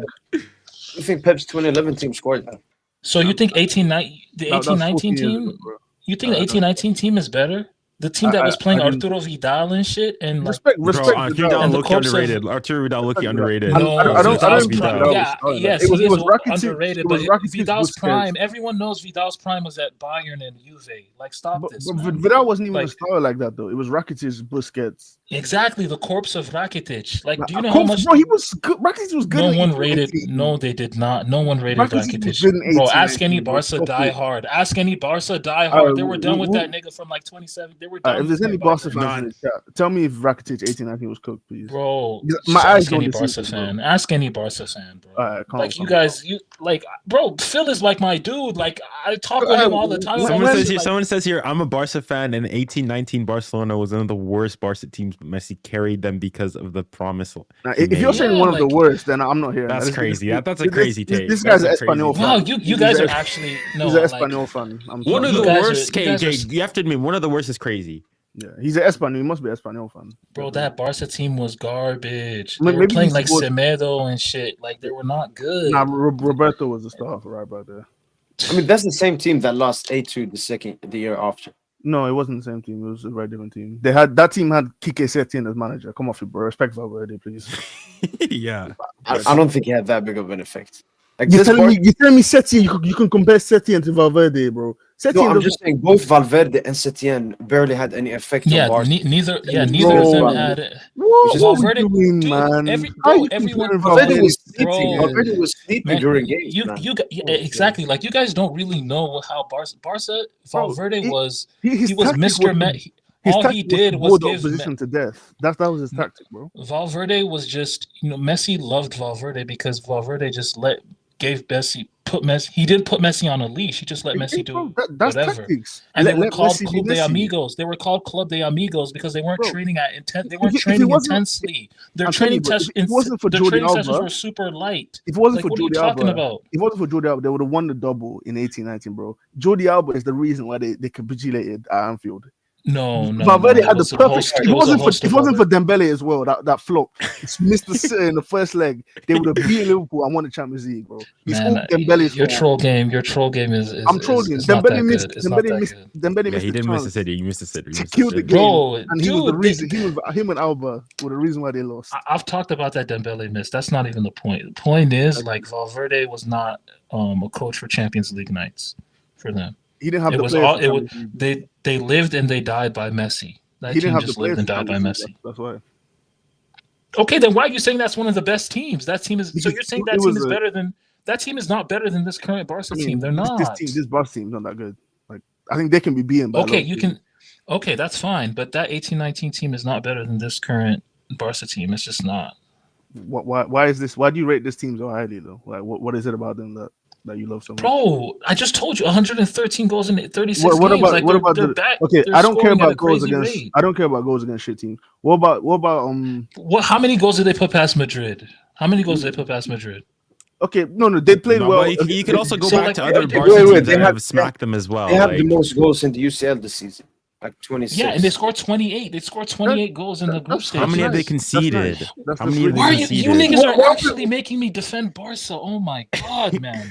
I'm not saying Barca is actually low. out, I just man. think that Liverpool are a bit better. Like, I mean, I don't like in the same way. I just don't get the like Barca's good. I just don't get the hype. No, I just think you guys. Yeah, how many like, Barca games have you watched? How many Barca games have you watched this season? Me, Yeah. Like, are you actually seeing the level Pedri is playing at right now? I know Like, he's- genuinely, he's just complete- from a neutral perspective, are you seeing the level? He's playing like. he's playing Honestly, very I well. hate to say it, but he's playing like the best midfielder in the world. Honestly, No, He's playing at that playing level. well. It's like it's just I think Liverpool are overall a better team, a more complete team. I just think there's more, like I just think that to win the Champions League, unless your name is Real Madrid, you have to be good defensively. Wait, Like, you have first to of all, be- stop fucking defending Madrid, man. But okay, Madrid, it's true though. Madrid is like an enigma of like in the Champions League in recent times. yeah. Oh, no, I actually yeah. gotta go, guys. I gotta go. I'll talk to you later. Y'all take care. Take care. All right, Take care.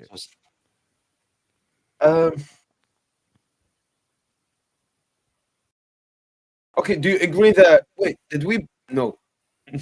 I was gonna say, did we agree that these are the two toughest teams to face?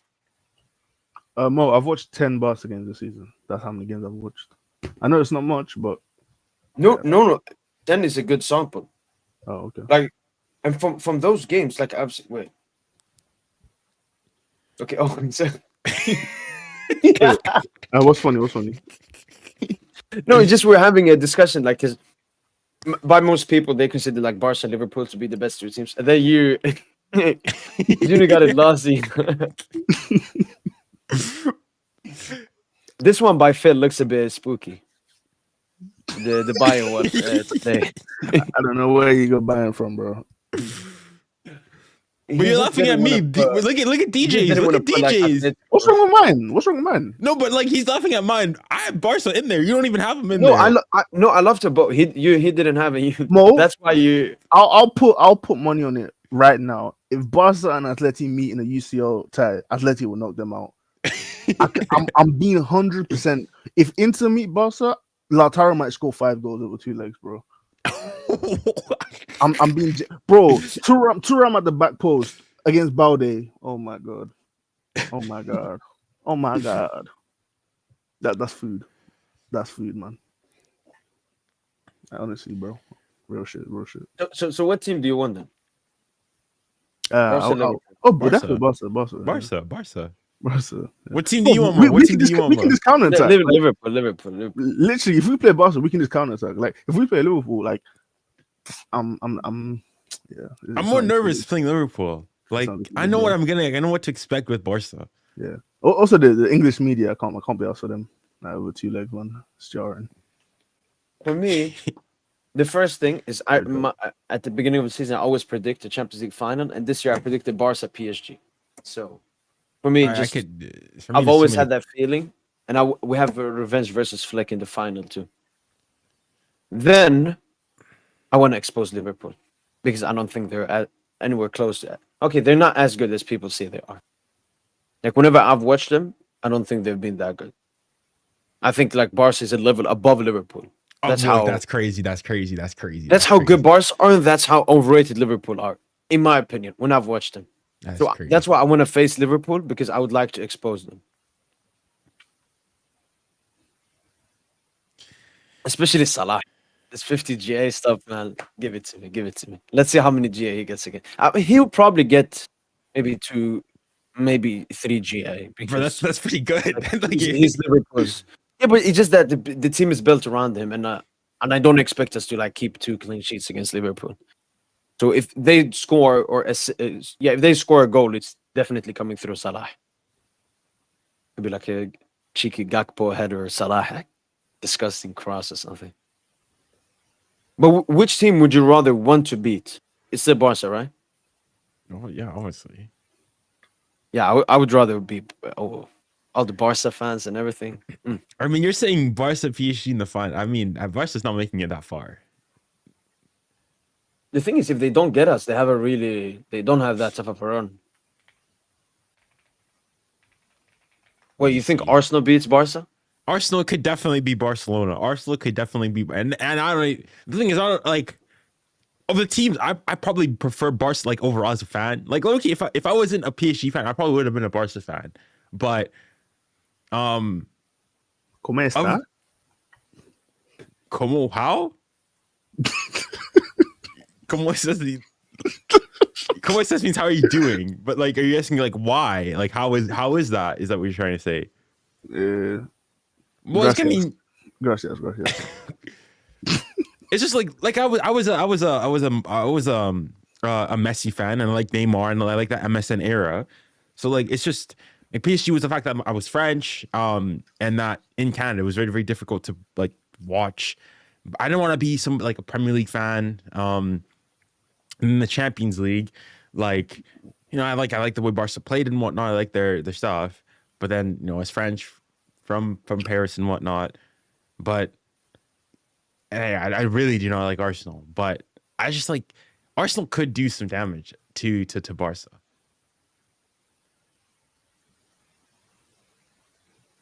Yeah, I don't know if like I think it would be like a competitive game, but I don't think Arsenal have enough goals to beat Barca. So like if Barca win and they get the other team, then they get Benfica. That's food. Yeah, they might put 6 past. Bro, they I'm might, not even. they might Bro, put I 8. mean, Yeah. listen. Obviously, like, well, people are gonna go and say, "Oh, that game that they played against them in the league, you know, it was over." Blah blah blah. Bro, I'm sorry for me. That game, Barca got lucky in my eyes. I will continue to say that Barca got lucky winning that game. Yeah, I'd say so. First and foremost, they probably shouldn't even won. There should have been a pen. First and foremost, so realistically, Benfica should have won that game because that Rafinha goal should have been called off one, and Benfica should have gotten a penalty. And penalty XG 70% probably should have won that game. Yeah. So I wouldn't even count Benfica out fully. No, I can't. After watching Benfica today, I can't see them being Barca. Like, I just feel like Barca's attack would just be too good for them, bro. Like on the counter attack, like Benfica just is food, man. And they're like one of them sort of very immature teams. And if you play like a well coached team like Barca, bro, Yamal, Rafinha on the counter attack, man, that's very dangerous. The only thing though is afterwards, like, hey, if they win whoever that round of 16 game, the quarterfinals pretty always easier. Who's in the? Do you know who's in the quarters? Mo, can you pull up the what's it called bracket, please? Thank you. For Barca, Mm-hmm. They'll face no matter what. It'll be like Villarreal, Okay. Sporting Dortmund, Club Brugge. Right. Okay. So they will face. This is my confusion. Okay, because obviously it's not drawn yet, so it's still tough. But okay, so they're gonna play Dortmund. They're gonna play. Wait, so they're gonna play Dortmund or Brugge. That's how it works, right? Who? Oh my god, sorry.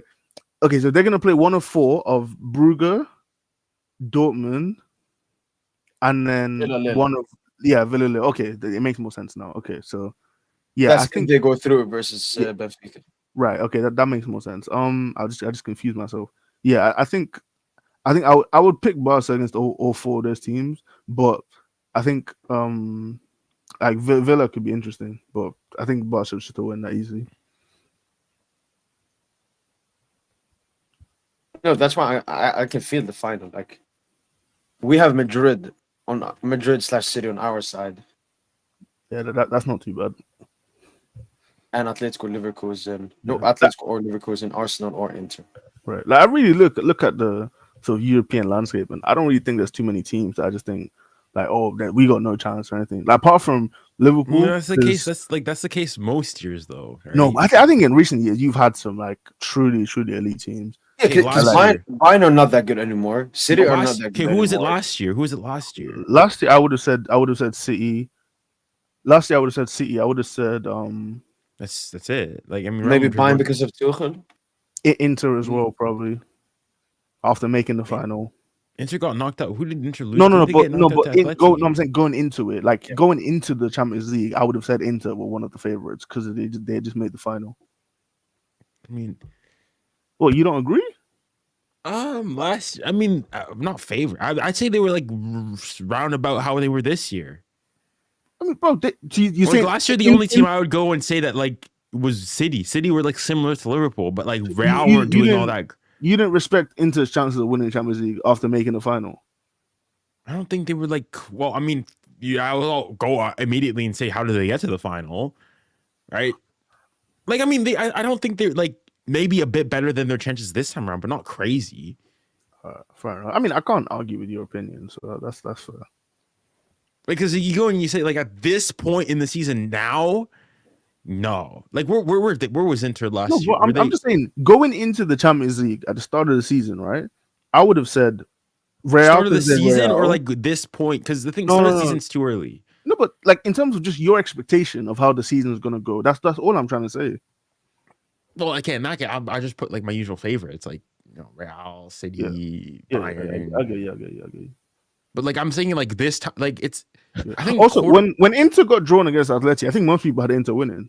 So when you talk about at this point in the season, I think my point still stands. Like most people had Inter as okay, they're gonna be Atleti. No, I think because were they on our side of the bracket or did they redraw the bracket afterwards? No, they were. I mean, they lost to Atleti and Atleti, and that's a loss to Dortmund, so they Yeah, would have been on okay. our side. Yeah. Okay, but it's not 100% though because they would have still had to. Oh, I redraw mean, it. there would still have been the redraw. Yeah. So we don't know. okay. But assuming that things went like exactly. Yeah. Okay, that's fair. Because Lautaro missed his pen, didn't he? He skied it at the end of that shootout.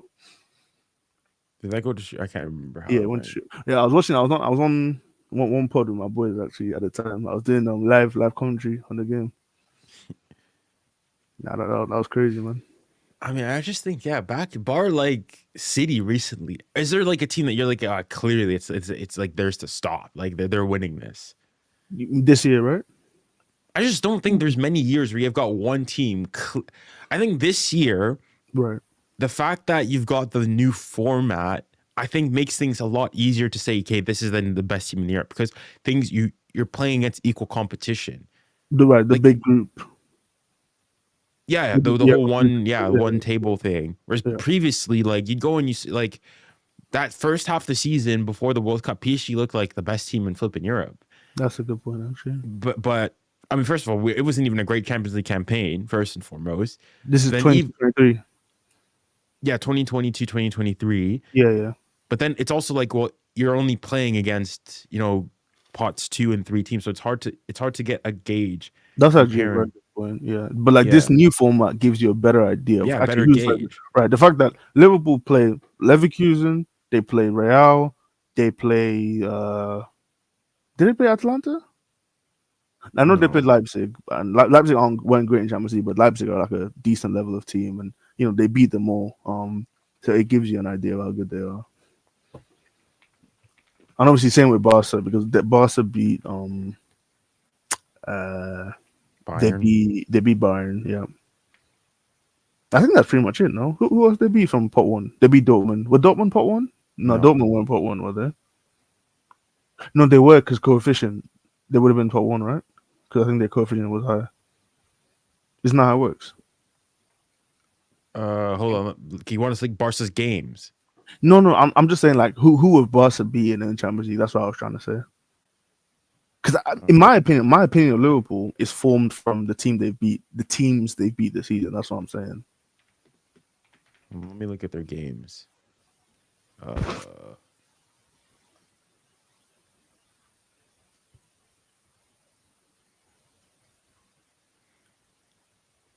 Okay, so they had Monaco, Young Boys, Bayern, Red Star, Brest, Bro, Dortmund, Benfica, and yeah. Atalanta. So I'm I'm sorry, assuming Mo, come on, man. Look at the teams Barca are playing against. There's one good team there. Like, come on. In what? So I In think- what? In their UCL draw, look how many easy teams they played against, bro. Red Star. They were playing with Young Boys, bro. Like, come on, man. so. Bayern would have been 2. What? Yeah, pot 2. Bayern, 'Cause no, they Bayern. didn't- Yeah, No, you're right. pot 2. You're right. No, Who but would've it's been- coefficient. Remember, it's coefficient. Bayern definitely put Hold one on. because they win the league every year. Well, they won the league every year. They play Bayern, Young Boys. Yeah. No, not Young Boys. Red Star, Yeah, Brest, Benfica, Atalanta. As well. Atalanta, Yeah, did they play Brugge? Dortmund. Yeah. We know Dortmund have been really bad this season as well. So the 2 teams they played from pot 1 were the 2 German teams, Bayern and Dortmund. Bayern and Dortmund, yeah, okay, yeah, that's not too bad actually, yeah. Because I think you compare that to like Liverpool's fixtures. Liverpool, we know Real at very Madrid. least, Real, Leverkusen, Leipzig. How did I don't understand the pots? Like, I mean, I always thought pots is. I mean, I guess you have coefficients, but like Leverkusen went to the final of the Europa League. Yeah. And that my hot take with the pots, and I said it to you at the start of the season when they were doing the draw. I feel like the pots shouldn't be based on coefficient. I feel like it should still be based on like what you did the previous season, you know? So like Leverkusen being pot 2 and then Dortmund being pot 1 to me makes no sense because we all know Leverkusen are better than Dortmund. Yeah. Well, Maybe you could do 50-50, something like that, but yeah. I'm not sure. Like, Oh, you don't agree with that? I mean, I think the club coefficient it's consistent. Like you'd say, okay, pot 1 or over the last it's more consistent over the last like couple of years. Because then you could just have a fluke season. One team does really well, or one team does has a below average year. Well, I think that's what I'm saying. I think do you think should 1 year, like if when PSG finished second in their league, and got knocked out in like their round of 16, they should fall to pot 2. Exactly. Yeah, we're the second best team in France, so we shouldn't be pot 1. That's exactly how I see it.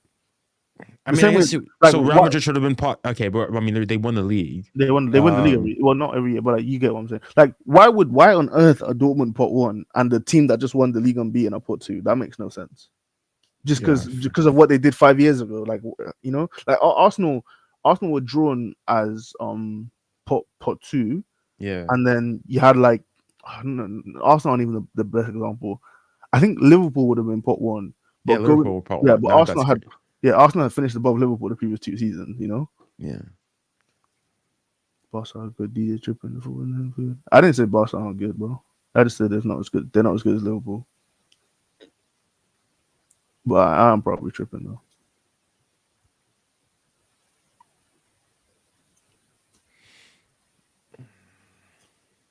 Somebody asked here, PSG int Raul Asensio or Kubarsi? Kubarsi. But Asensio is good. I rate Asensio. Yeah. He looked good in the Osasuna game too. That Bellingham red card, he fed families. By the way, DJ. Yeah, bro. Like, sorry, Junior, to interrupt, but it became such a discussion, the Bellingham stuff. I made a video about it and I checked up the rules. Law 12 of misconduct. Yep. Using slur words towards a referee results in a straight red card. The only issue in football is, unfortunately, not tolerated. Not a lot of referees implement it. Definitely, right? You'd be sending sometimes with the straight red, referees feel they're like ruining the game too much. Exactly. Yeah. But the rules say straight red for slurs towards referees. Referees are human, aren't they? Just like players, and as a ref, you never want to like especially a player like Jude for a non-football act to red card him. I think you feel a certain way about that. But No, I mean, I, listen. Yeah, go on. Sorry. I was just gonna, but I think there was just it's like you just treat like each other with respect. If you want to cuss out opposing players, fine. No, I don't really care about that. Say what you want, because that's like taunting, isn't it? So you can mess with their head. But why are you being disrespectful to the referee? Like, he's just trying to do his job, No, but that's the thing. Madrid players, even Valverde today put something out on Twitter. They're playing this entire BLM argument, like we're the Right, victims. Yeah. Referees are against us. Negrera, we need to leave. Like Madrid, they even put out reports. They want to leave La Liga. Leave the Liga. I mean, you hear that every like 2 That's like when the black Americans were saying we're gonna go back to Africa or we're leaving to Canada if Trump wins. Like, shut the fuck up, man. Yeah, Junior, what were you gonna say?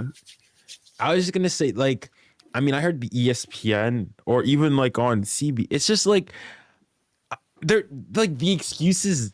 I don't see. Like, okay, I mean, I try not to cuss in the first place, right? So I try to watch my tongue. But okay, I understand. You're gonna do it. I just don't understand how. Like, I remember it was on ESPN FC. What's his name? The Scottish guy, not Craig Stevie Burley? Nick. Yeah, Craig Burley's like, oh, like he's trying to make it this whole thing of like woke PC, this, that, and the other nonsense, which like It was like football is becoming soft. Like back in my soft and day, this, that, and back in my day, so on and so forth. Okay, my only issue is like, hey, if you go and you say, okay, out of frustration, you're saying so, which I'll agree, probably Bellingham, that's what he's done there. But then how would you then, in the case if somebody goes and like calls you a racial slur, and you'll say, oh, I just did that out of frustration. Because I guess the point is, he doesn't really mean, like, he doesn't really mean to the ref, like, F off, right? If I go and I say, like, if he'd gone and said, the F word, like, a gay racial slur or something, then people are like, whoa, you can't be saying that. Like, if he said, the F word, and, but, like, the gay one, and he'd gone and said something like that, then people are probably going and say, well, that's too far. But it's like, well, it's out of frustration, maybe you say, okay, that's wrong. But then, what's the difference here? You said it out of frustration, doesn't really truly intend it, mean that way. No, and the worst thing, that's not even what Bellingham said. What Bellingham said after the game was he said it to himself, which makes absolutely zero sense. Junior, if I take myself as an example, okay, me and you hanging out in the room, all right. Then my mom comes in and she's complaining, like, "Oh my God, you're not doing this." And then we talk, we complain, and then like I turn my head, say "fuck off." Who is that targeted to? No, okay, no, I get Myself, what Bellingham, the situation, or that person. I get what Bellingham's just trying to save his PR. No, I get what he's trying to. No, I think it's one of those things where you're like, oh, like out of frustration, you say it. You're not okay. But It's not. who do you say it to? It's not directed at the person. It's not your intent, but that's basically what you're doing. Like who? It's like, well, who are you telling to F off? Like for me, the thing I didn't understand was that people in the comments are saying, oh, whether you said F you or F off. I'm like, bro, what difference does it make? Like if somebody tells me, I agree. FU would be like stronger. I true, guess, but like what is F off? Like for me, it's like, oh, somebody tells you to F you, and then somebody says, oh no, I said F off. I'm like, oh, sorry, man, my bad. I understand it. Like for me, it's not. I guess yeah, I agree that FU is more vulgar, but it's not like F off is like all kind and innocent either. For me, both are like equally as bad. Like there's not much separating the two.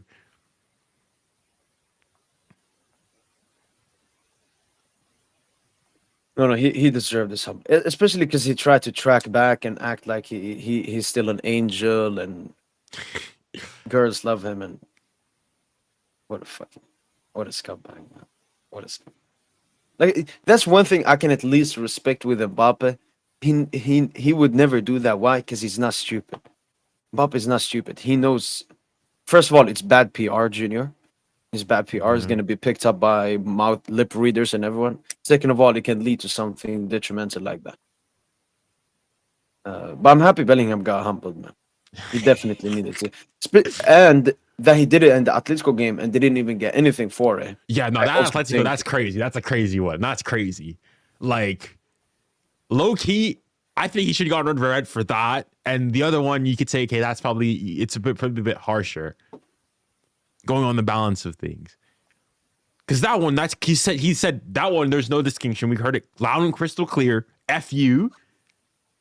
and he said to like that. Nah, like, I think that's one of the things. Like people talk about Bellingham. This thing is like, I mean, Bellingham is again my age, and like I think he has a pretty like foul tongue for me personally.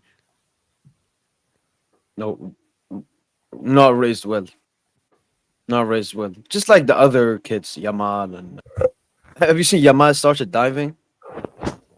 No, a bit of it, yeah. At a strong rate. No, I'm so happy we have such a humble team. I haven't seen Barcola say anything. The only like small arrogance we have in the team is like Due when he does his flashy dribbles and nutmegs. That's the only thing. Yeah, When that's the most arrogant thing you have in the team, you know you have a humble team.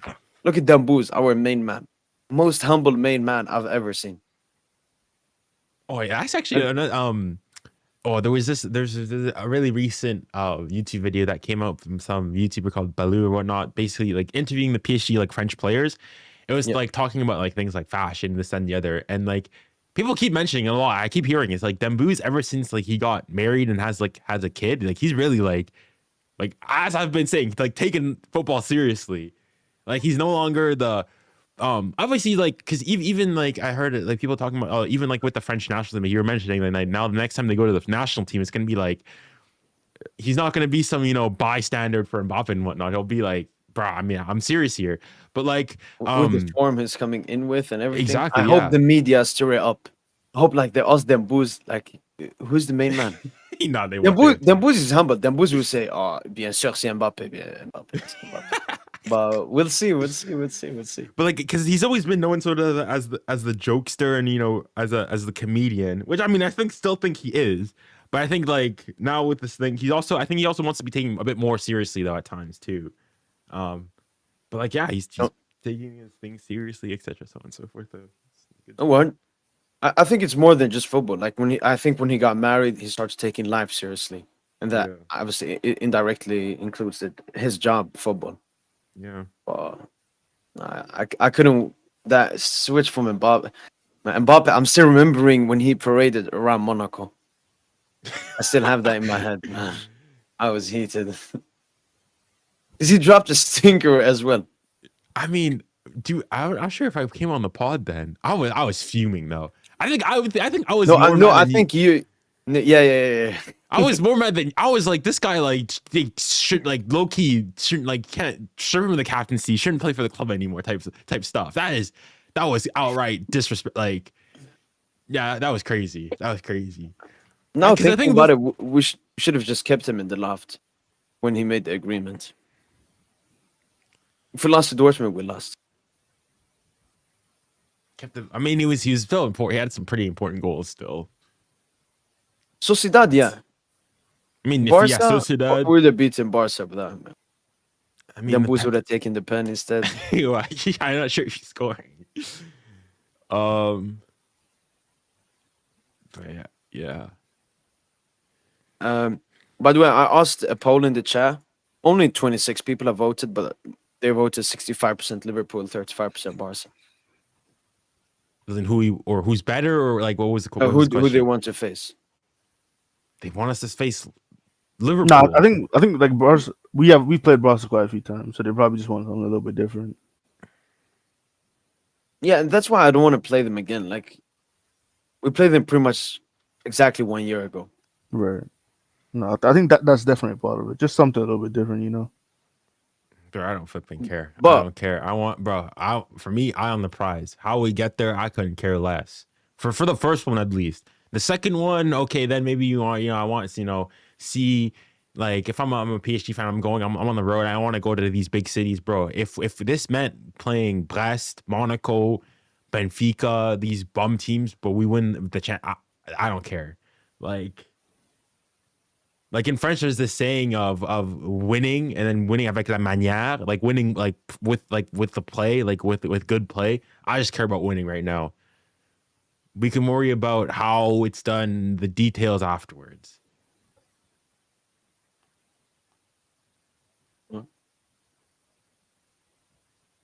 But Barca fans, when you talk just normally with the Barca fan, he will say, "Oh, we'll smack PSG. We're the best team in the world."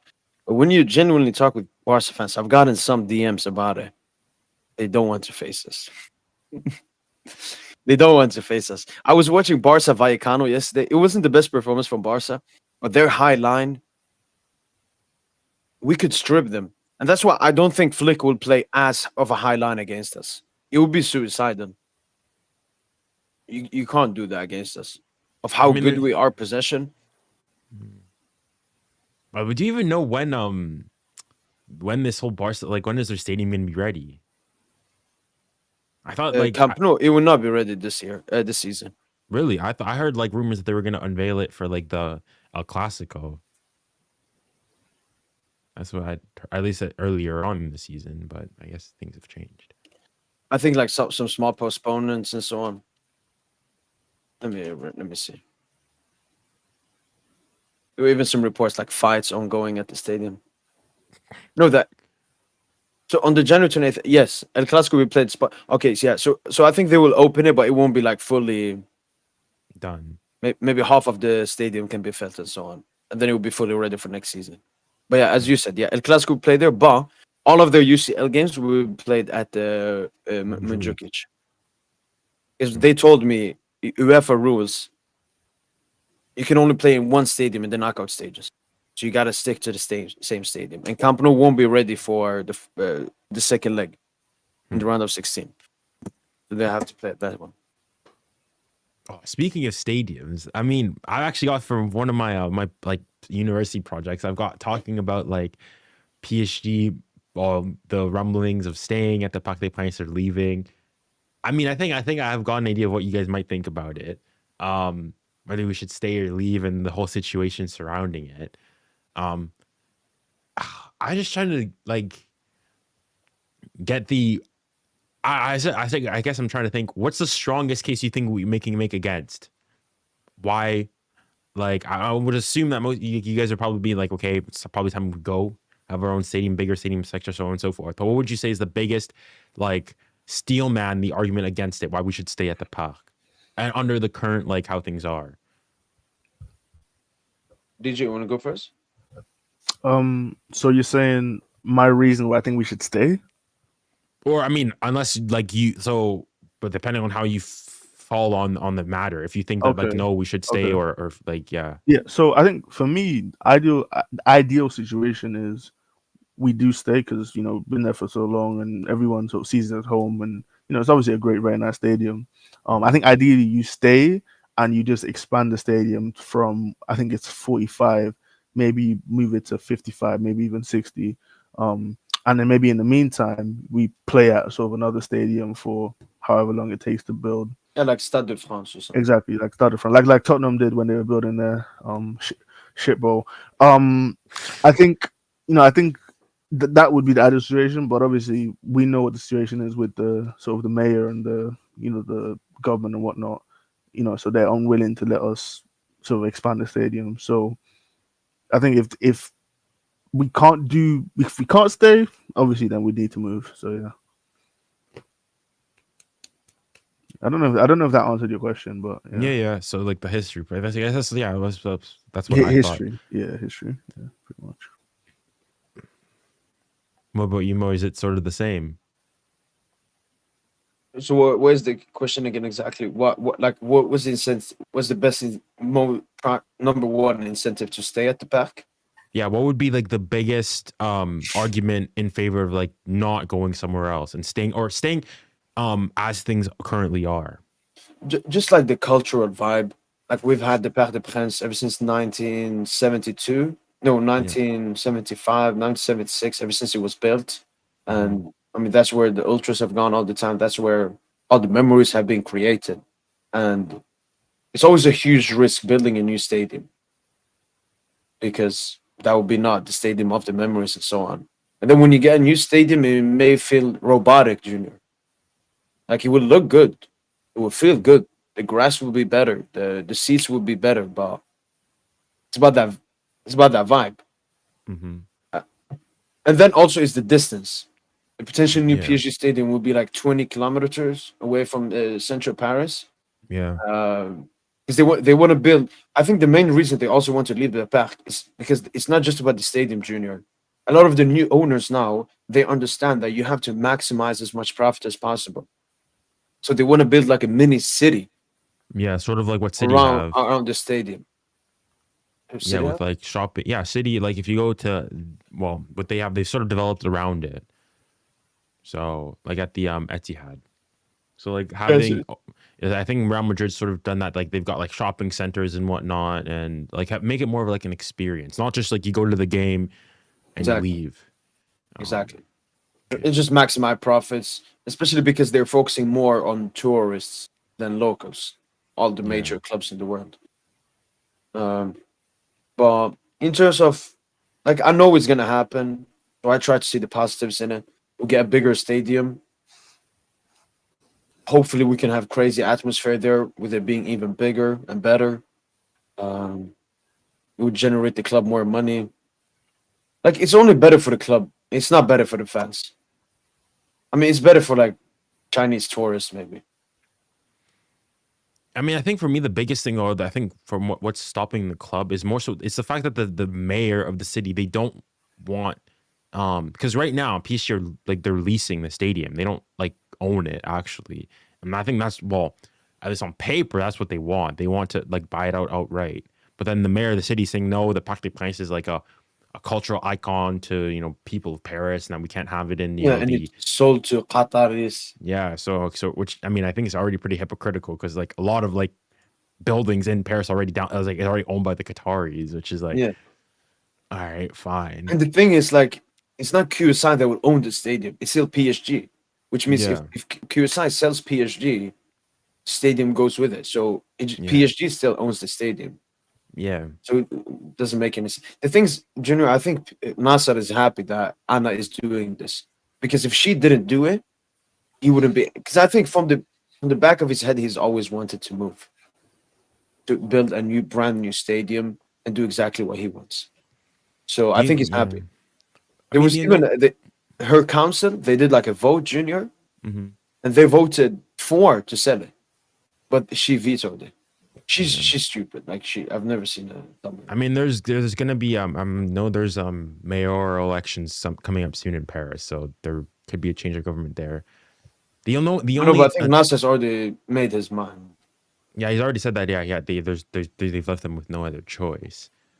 It's just that like the thing with the Pac 2 is like, even if they did buy it outright, like I think what PSG what they want is to expand it to like roughly 60,000 or maybe even a bit more, because like you think of it right now, like PSG's like not even like what top 5 arguably stadiums in France, like in Ligue 1 currently, right? You know, like the biggest stadiums. Yeah, in terms of capacity. I'd say top 5. No, think look, Marseille is bigger. Leon. Marseille, Lyon, Lille is bigger. Look, was bigger. Yeah. Okay. That's Saint Etienne cool. is probably bigger.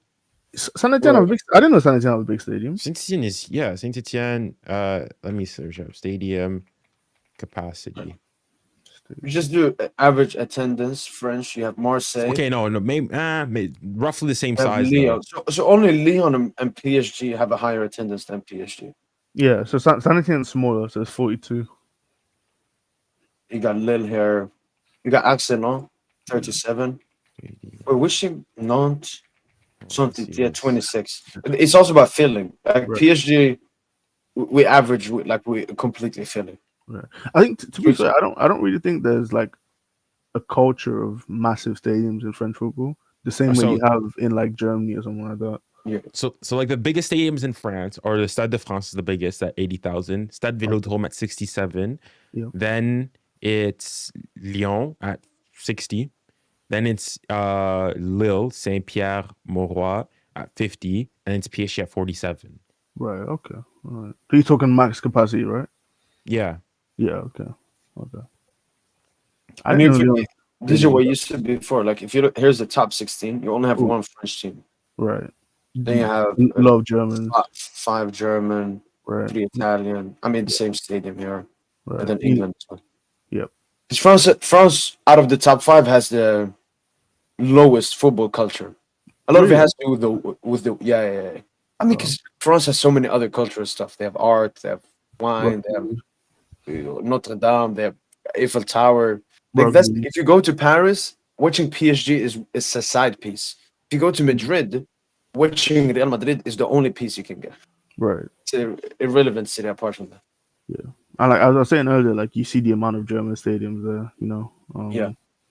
Yeah. Up to I wonder why that's the case though. Like why are the stadiums just so big?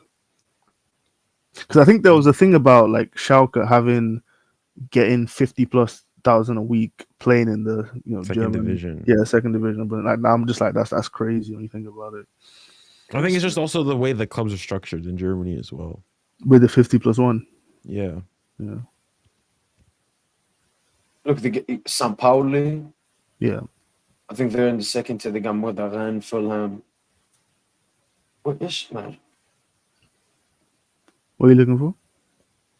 Well, you said Schalke. Is it possible that this is top division teams only? Because I'm not seeing any second division teams here. Ah, no, you're right. It's top 5. Yeah, big 5 table. There is. Yeah. Yeah.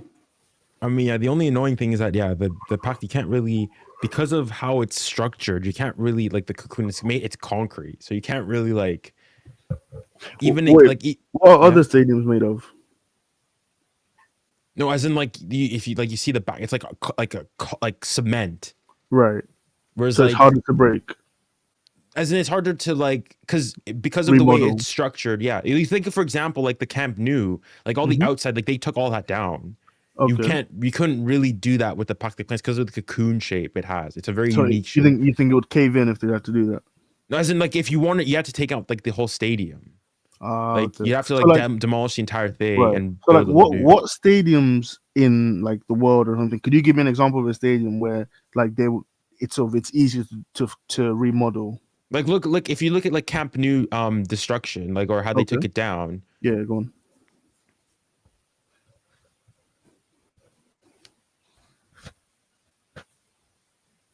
Like, yeah, it's sort of because the Camp Nou was built a long time. Like the way they constructed it, they sort of tore down the outside bits. Like all the upper level, they sort of took that bit down. It's a lot easier. Whereas the shape of the PSG one, it's like it goes over top and everything. Yeah, You can't destroy bits. You either destroy the whole thing or you keep. exactly. Yeah. And then also, because we have all this running space, because this would probably be the best way to make it bigger, which is like put the seats closer to the pitch. Right. Rather than going rather than going outside in, you want to go sort of inside out. Well, they sort of already did that with I don't know if that's the phrase, but you get what I'm trying to say. Yeah, but they already made that big. Like you see, like the seats on the right side there. Those were like because they did a renovation in 2016 and they added more seats. Okay. So they've already done more. Euros. That's the thing. That there's only so much more that like I think the estimates is that it can only get it to like 55,000. I think that's so. Is that with minor changes? As in No, like no, I think the theoretical like maximum. Okay, That that's you could, the like, Yes. So would that involve breaking of the wall, or would that just be what we spoke about as far as No, like getting taking down the those track? seats there. Yeah, adding more I seats. think that's okay. Like if you can get 55 and you don't have to break the wall, I think that's No, but that's what they wanted. They wanted to renovate stadium for like 700 million. right. But Okay, they and wanted that's to what own got this stadium denied. to make that renovation. Is that what got denied then? They wanted to own it if they were gonna invest that kind of money. Oh, okay. Yeah. And then the government denied that request. Yeah, Yeah. Okay. Because which I like, understand. If you had like any superpower, Right. what you would want to do at the park is like you carve hair, you do like a small triangle, you do a small triangle, and then you push it all closer, and then you can make it probably a bit higher. Okay. Well, Okay, so you go up instead of like going out. yeah, and you push it closer. Like Yeah. this one, you push it all the way close there. You push it a bit Right. closer. I think the most likely thing, but I think what they were talking about is you probably like have to like lower the pitch, lower the level of it lower, and then put more Ooh, and seats then down there. down. Yeah. Okay, like a 'Cause Colosseum. one of the kind of feel. one of the good things about the Oof. park and why it's so good is you have like really good viewing from basically everywhere. Like it's not like some other stadiums where like the like the construction, like when it was obviously when it was constructed, it was like revolutionary for its time, based on like the structure of the like there's no beams and whatnot. So it's Right. like everywhere you're gonna have like a decent viewing experience. It's not like some of those German stadiums you go and you look how like the stands are constructed.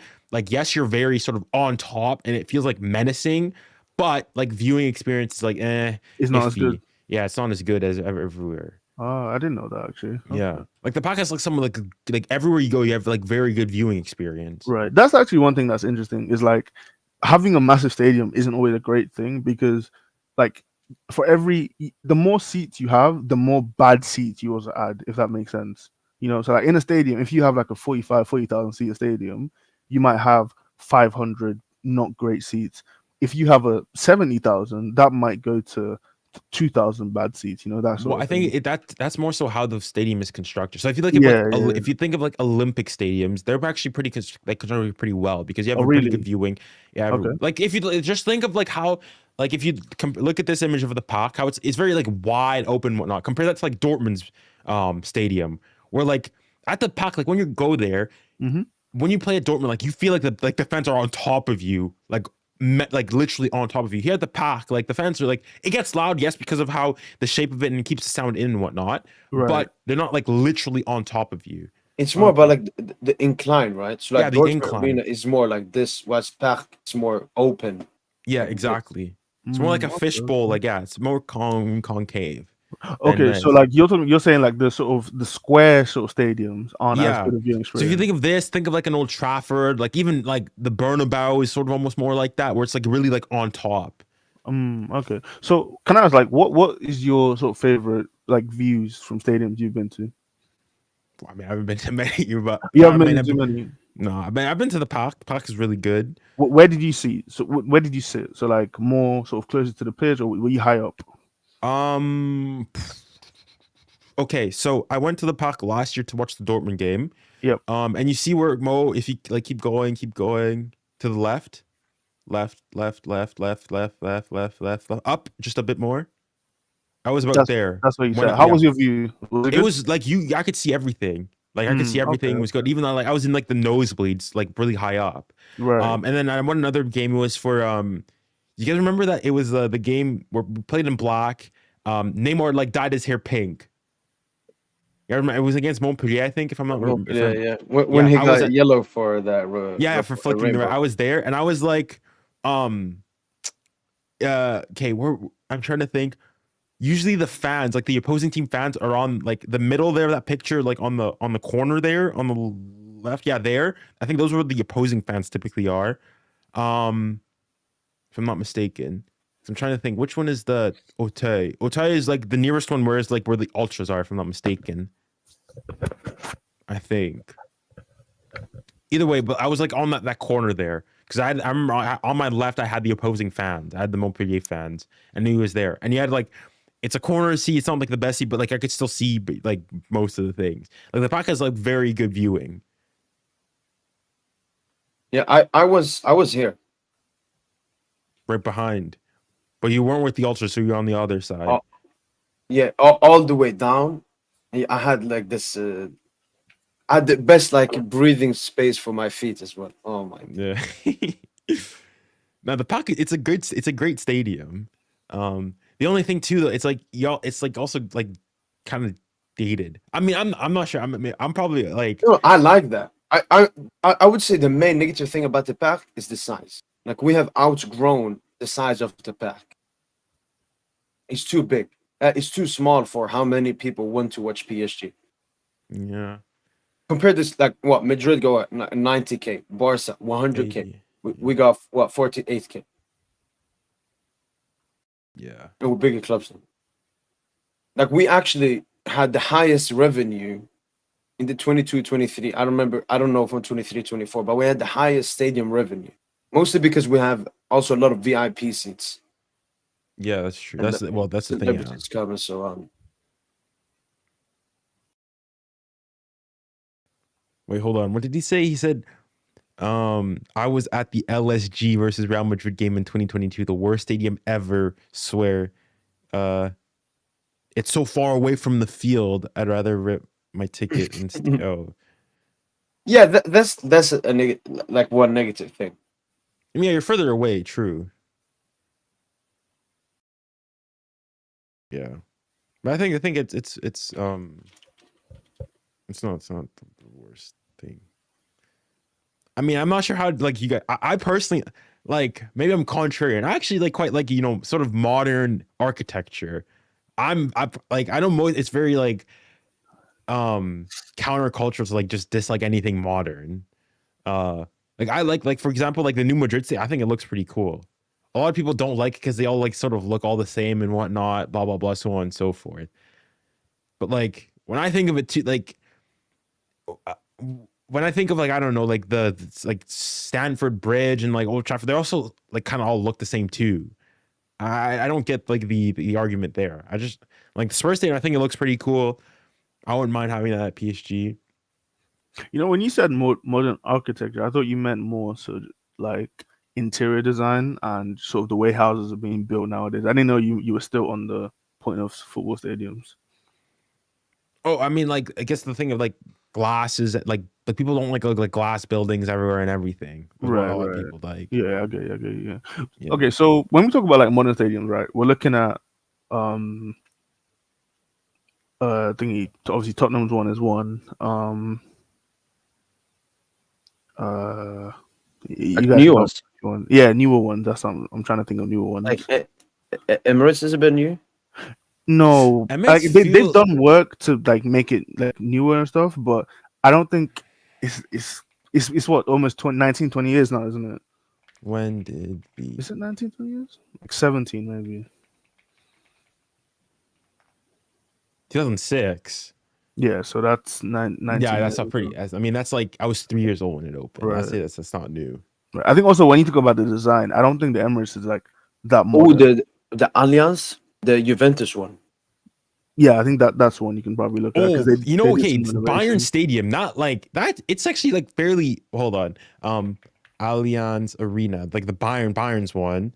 Oh yeah, with the way it lights up and Yeah. whatnot. Yeah, that's a good Um, shout. That's a good shout. the thing is, so it's like it's old. But it doesn't look old. That's the Exactly, thing. it feels modern. Like it opened into. Exactly. It's older than the Emirates, but it feels Right. newer. It feels newer. I think it's just the Wanda is one. How can I forget that? Wanda Yeah, Metropolitano. Wanda Metropolitano. Yep. I think Real did some work on this as well, right? Yeah, recently. I mean, yeah, opened Yeah. last year, so yeah, Yeah. pretty new. Yeah. Okay, got this question here. Where do you guys prefer watching game?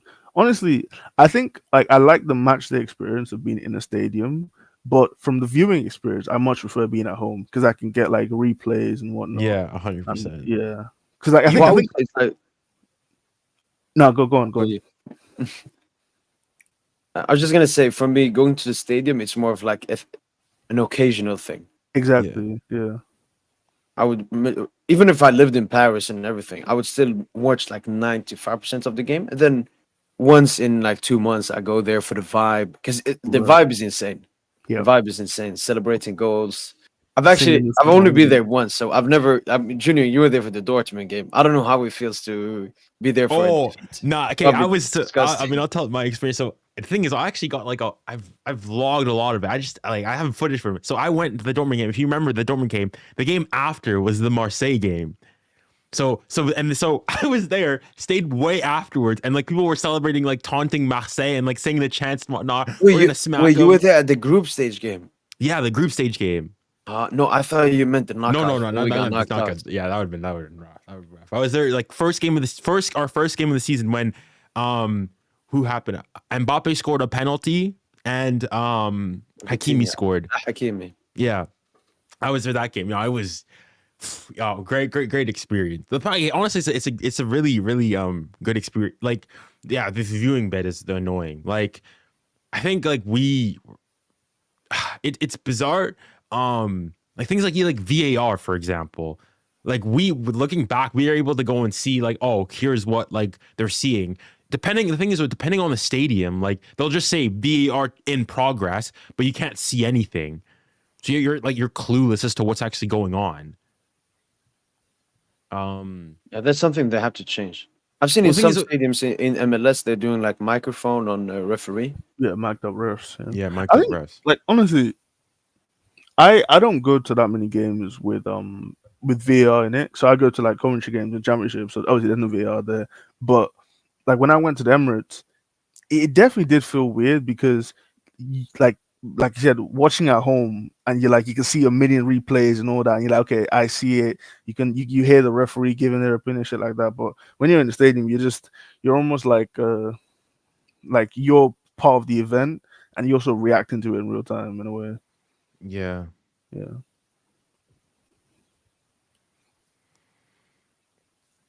I mean, yeah, the same. It's the even if we build one, it's gonna take a while though. Like it's not gonna be anything that's right there then and there. I think up to 10 years because they want to build Yeah. one from complete scratch. So they Yeah. have fixed in place. I mean, I even heard things of like rumors of potentially building it where like the new PSG campus is, like as I don't think there, but like yeah, sort of building like a city around there. I mean, ideally you bring it in this. It's just like real estate in Paris is expensive, and also I also yeah find it pretty cool if we could stay. If it was before this whole Paris FC thing, I actually kind of like the fact that we're gonna have our rivals right by. But you know, No, that'd be nice. yeah. Things And then we they're leave, probably, and then they get the pack. yeah. Thing is, the pockets it's quite like pretty well connected too in terms of like the metro and everything. So, like one of the downsides of the Allianz Arena, it's like it is in the middle of nowhere. It is in the middle of nowhere. Like people go as like it's a great stadium and everything, but it is like literally middle of nowhere, no transport links, anything. Yeah, Yeah. PSG has to be so attractive. It's a huge risk they're taking. Yeah. Well, the thing is because I mean, It could become like a Disneyland. yeah. Imagine they add attractions. They add. I mean, unless you 'Cause that's like, what they want to do. They need to earn more money. These top clubs. I mean, I think it fundamentally change how football is done. Like, yeah, I'm not sure. I'm not sure if you could do that. Like, you'd have to almost have it sort of how it's like, with the like in football in the like NFL, where like you have like things like tailgate where you arrive to the stadium like hours before. Like even like I mean, yeah, at the park, like you. I mean, the thing is, So the then park, there's, watching like, the game is just part of the experience. It's not the experience anymore. yeah, you'd have to sort of make that as like an after effect of it. In which case, I'm to a certain degree too. Like, there was also like a lot of like local PSG fans. Were also sort of like not really like during the M&M era, didn't like the fact that like there was a bunch of internationals because I sort of feel like it like dumbs it down. And like they don't support the team, they just support the player and whatnot, and sort of takes away from the atmosphere, which and also drives up prices as well, which is Yep. another thing. Like yeah, tickets are expensive, man. I mean, I can guarantee I went for like that Dortmund game. It was expensive. Holy. But yeah, my ticket was I can't remember. I think it cost me like over like 200 euros for like a nosebleed ticket. Yeah. Fortunately, that's where football is going. Yeah. I'm just trying to see the positives in it. But for locals, all of this is bad. Yeah. The thing is, like, there's some locals who've gone and said, like, if something like that would happen and, like, Paris FC would go and take it, like, they'd just stop. Like, they would like, stop supporting PSG. Which, like, I mean, I guess we'll go and say, oh, yeah, they're not real fans. But, like, especially if football, like, obviously, you have to remember, like, the roots is pretty working class and whatnot. And that, like, it's very, it's something you go, you take your family to, so et cetera, so on and so forth. And, like, okay, if you want to go and watch a PSG game and it's, like, literally an event where an entire day's worth. It's like a 2-hour, a commute to get to the stadium, and there's not really anything outside of there. And then to come back, and then you have Paris FC right there, another Parisian. At the end of the day, you just want to watch football. You're just going to go to what's most convenient and easy to you. So yeah. Like I remember the ultras like made a post when Nasser said that basically they have to go, saying that they're really not for it. Yeah. I mean, the thing is, for me, like, doesn't really make a difference. Like, unless I'm not planning on moving to Paris anytime soon, so it'll be the same experience for me watching from the TV. But I think we do definitely for this, like, in terms of like, even if we, for example, got the Parc des Princes, we owned it and we were able to expand it. Even if we got to like to 55,000, like if you think of like, okay, if you look at biggest stadiums or like club teams with the biggest stadiums, or like probably even out of like the top 10 of like big teams. You think of like teams that were like competing against, like in terms of like on the big European scale. Teams like Barcelona have a bigger stadium than us, Real have a bigger stadium than us, Liverpool have a bigger stadium than us, Bayern have a bigger stadium than us. I mean, top 10 is 61K. So we wouldn't even. Yeah, and Arsenal 13th, they're 60K. So we wouldn't even be the 13th biggest. Yeah. So all those teams, yeah, Spurs would have a bigger stadium than us. Arsenal, probably even like West Ham's stadium is probably bigger than the PSG stadium. Yeah, 62. Yeah, Old Trafford, even City's a 60K. So yeah, City as well. Wow. They only average 52, 53. Yeah, like there's just so many out there, like Atleti, and plenty of those German, like, yeah. Like you have to think, like we have to, even like with 55, that's still like small in the European scale.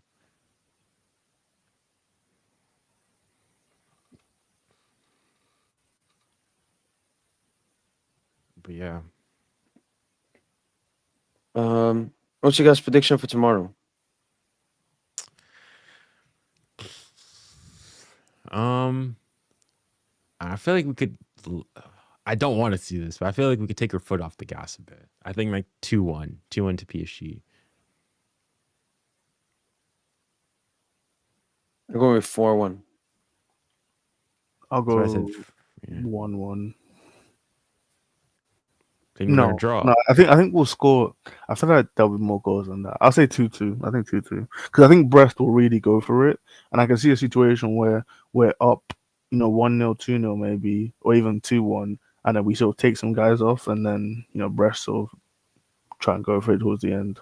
Because obviously, we saw it even in the first leg. They just went for it, and we scored the goal with, I think, was it Barcola that got disallowed. Or was it Dembele had a goal disallowed for Barcola? Due had a goal disallowed. So I could see Brest really going for it. I mean, they've got nothing to lose. I feel like it's either going to be a low scoring, it's going to be like 4 or 5, something like that. Plenty of goals galore. No, look, what we saw on Sunday, that's not acceptable. Like we have today, you put that behind you.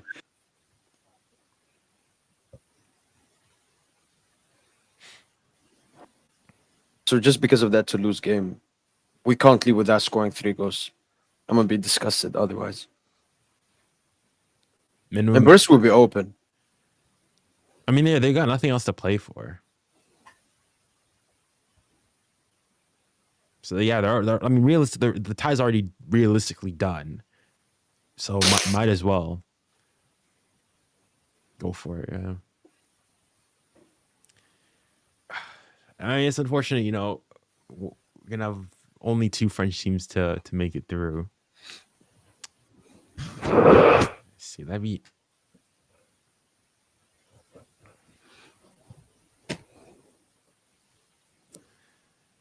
Yeah, our coefficient is kind of in trouble. Looks like. Yeah, us and Leon and Lille have to carry it now. Yeah. I mean, wait, who's behind us or ahead of us? We're not even top 5 for this season.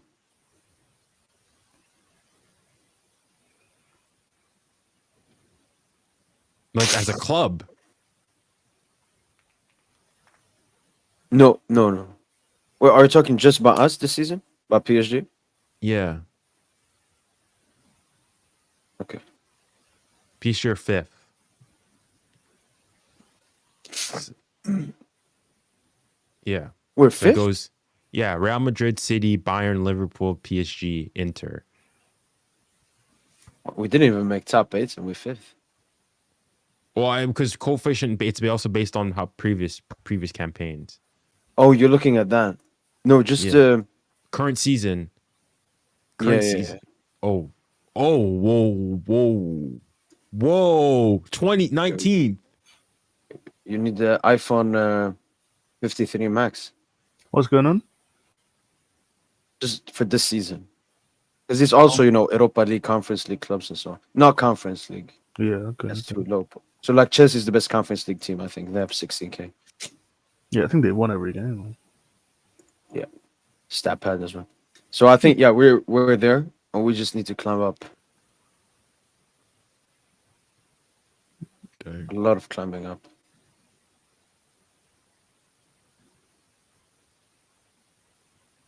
10 seasons, though, we're 7th. How do you do 10? Go club coefficients. And then, 10 seasons.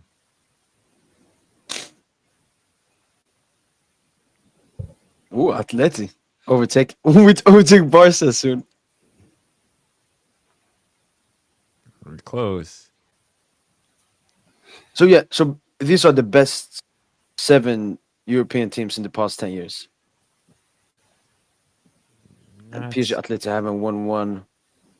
Barca have won. Liverpool have won. City have won. Bayern have won. And I thought Madrid you- have like fucking 7 or something.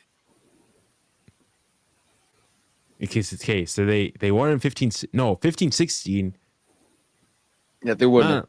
Yeah, they won Barca it. won in 14-15. 15, yeah. So 15-16 they won. 16, That's the 3. Then Liverpool won 18-19. Then 19-20 Bayern. was Bayern. 2021-22 then that was Chelsea. Real.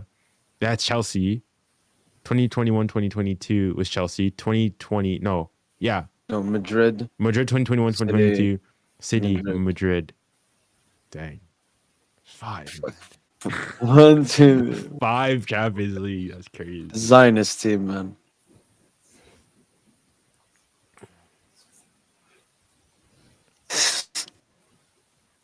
If we look by associations, club coefficients, France is still 5th in terms of like associations by like if you the men's associations. Oh yeah, that. Yeah, I remember before it was a little bit worrying about those leagues. It's a bit I calm mean- now, but Who went through? Oof, dang it! at Because the moment, the Premier League and the La Liga will get 1 extra spot. Obviously, Italian teams 2 went out today. 2 French teams will go out. how many Dutch teams are still? So, Let's just, I think you got Ajax, Europa League, Feyenoord, PSV. They may Yeah. lose tomorrow. PSV is the only team left in the from the Eredivisie. No, Feyenoord. Oh, shucks. Dang it. So if PSV win, then there could be the same amount of French teams as Dutch teams. Because realistically, we're not catching up to Germany. For me, just like last season, look at this beautiful. We finished ahead of La Liga.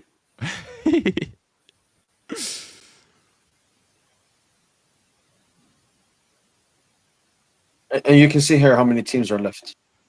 I don't know if they've updated it. I don't think they've updated it. Maybe they have. Because Nice went out. No, Nice and Arsenal, they haven't updated it. Because we only have Lyon, PSG, and Lille left.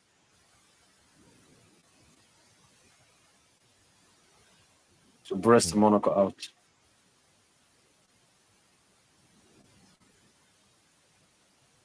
I think Belgium. Oh no. I just ordered it. Club Brugge. Maybe where they got Stade Lorraine or something doing well.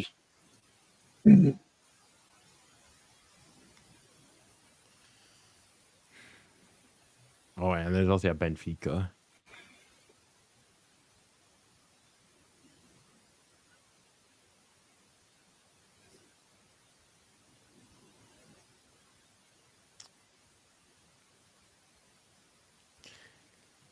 Got any predictions? Do you think Dembele is going to continue his Champions League goal scoring streak?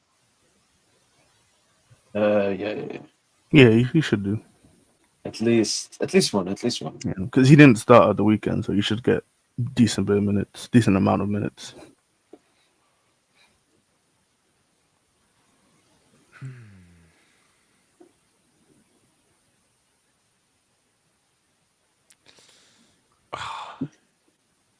I really want City to win, but I don't believe it. I really don't believe it.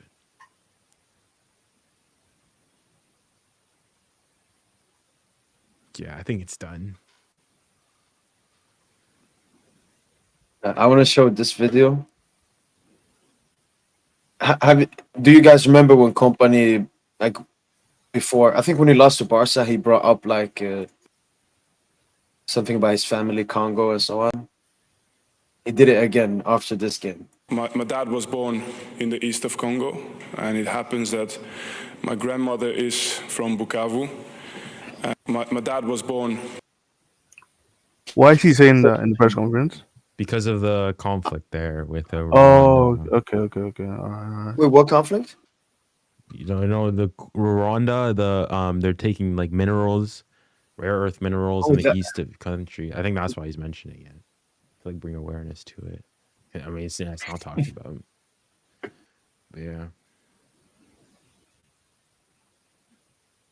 Yeah, I only capped that recently because I thought like why was he mentioning that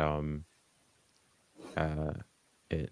The thing is, wait, does he have like is he mixed race? Or is he mentioned his dad and his mom were both from there. I wasn't always they saw company. Maybe parents.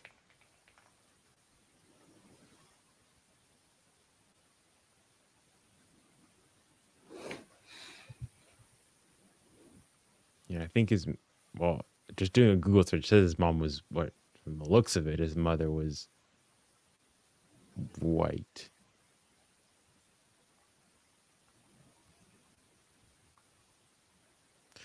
Anywho.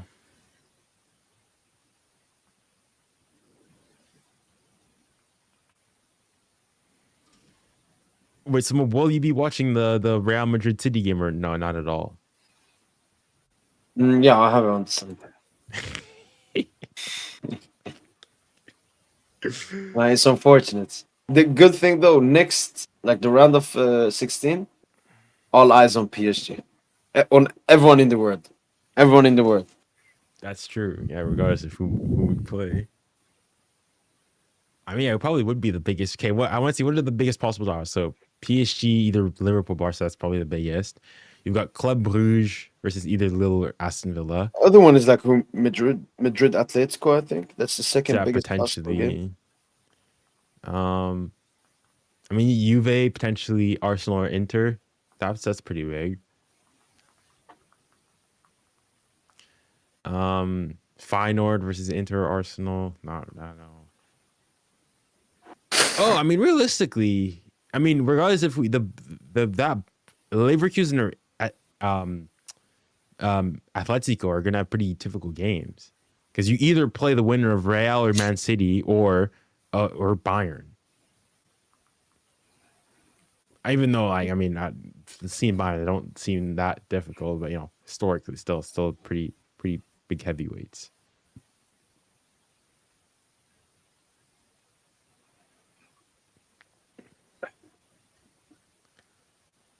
Wait, Mo, would you rather take Akliouche or Verts?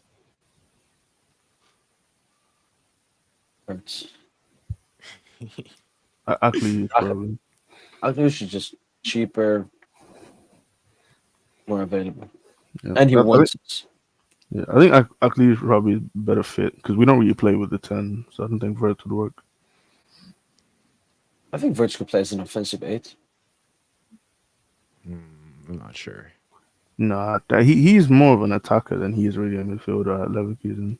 You know, because I think also you look at the spaces he wants to occupy. I think for us, that's where Kvara might want to occupy as well. You know, so you might have sort of players clashing in a way. You know, like if we were playing like that Gautier sort of 3-3-4-3, like him as one of the 10s with like him, Mbappe, I don't know, any Di Maria, Prime Di Maria, whatever you want, like that would have been really fun to see.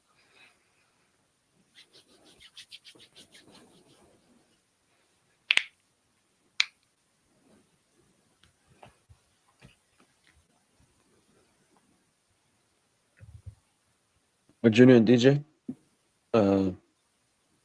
we're having you on as usual. Mhm. Yeah, tomorrow's a big day. Hopefully, we have a great win, and hopefully Madrid get knocked out. Amen. Amen. Amen. Amen. Yes, sir. So No, because I might retitle the post match to "Let's Laugh at Mbappe." that'd be. I really want them to get knocked out. I don't think they will though. I think they'll do the job. He Either way, knocked out. We win UCL. I mean, I'd rather win it against him, but it's okay. That'll do too. That'll do as well. GR7, thank you so much for the super chat, man. Appreciate you, brother. Thank you. Hope PSG get Barca neither favor from them boys. If we get them boys will get the job done. We'll make sure. But thank you so much, GR7, for the super chat. Rather, Junior DJ, pleasure as always. And see you guys tomorrow. Yep. Rather, take care, people. Yeah, Right. take care. Bye bye. you guys take care. All right, then, people. That's been it from boy PSG. Hopefully, you guys have enjoyed the stream. We'll be live tomorrow with the streams as usual. Yeah. Hopefully, you guys have enjoyed this video, this live stream. If you guys have enjoyed the watch along before in the UCL games, very, very great games to watch. To everyone in the chat, Banana Clips, Baran GR7. Once again, thanks so much for the super chat. Safe, guys, everyone. Shout out to you guys. Thanks so much, guys, for the support. I always want to show my appreciation, and I'm very appreciative of your constant support. Yeah, this footballing year has been absolutely crazy. Let's keep it going. And as usual, ale, ale, bye.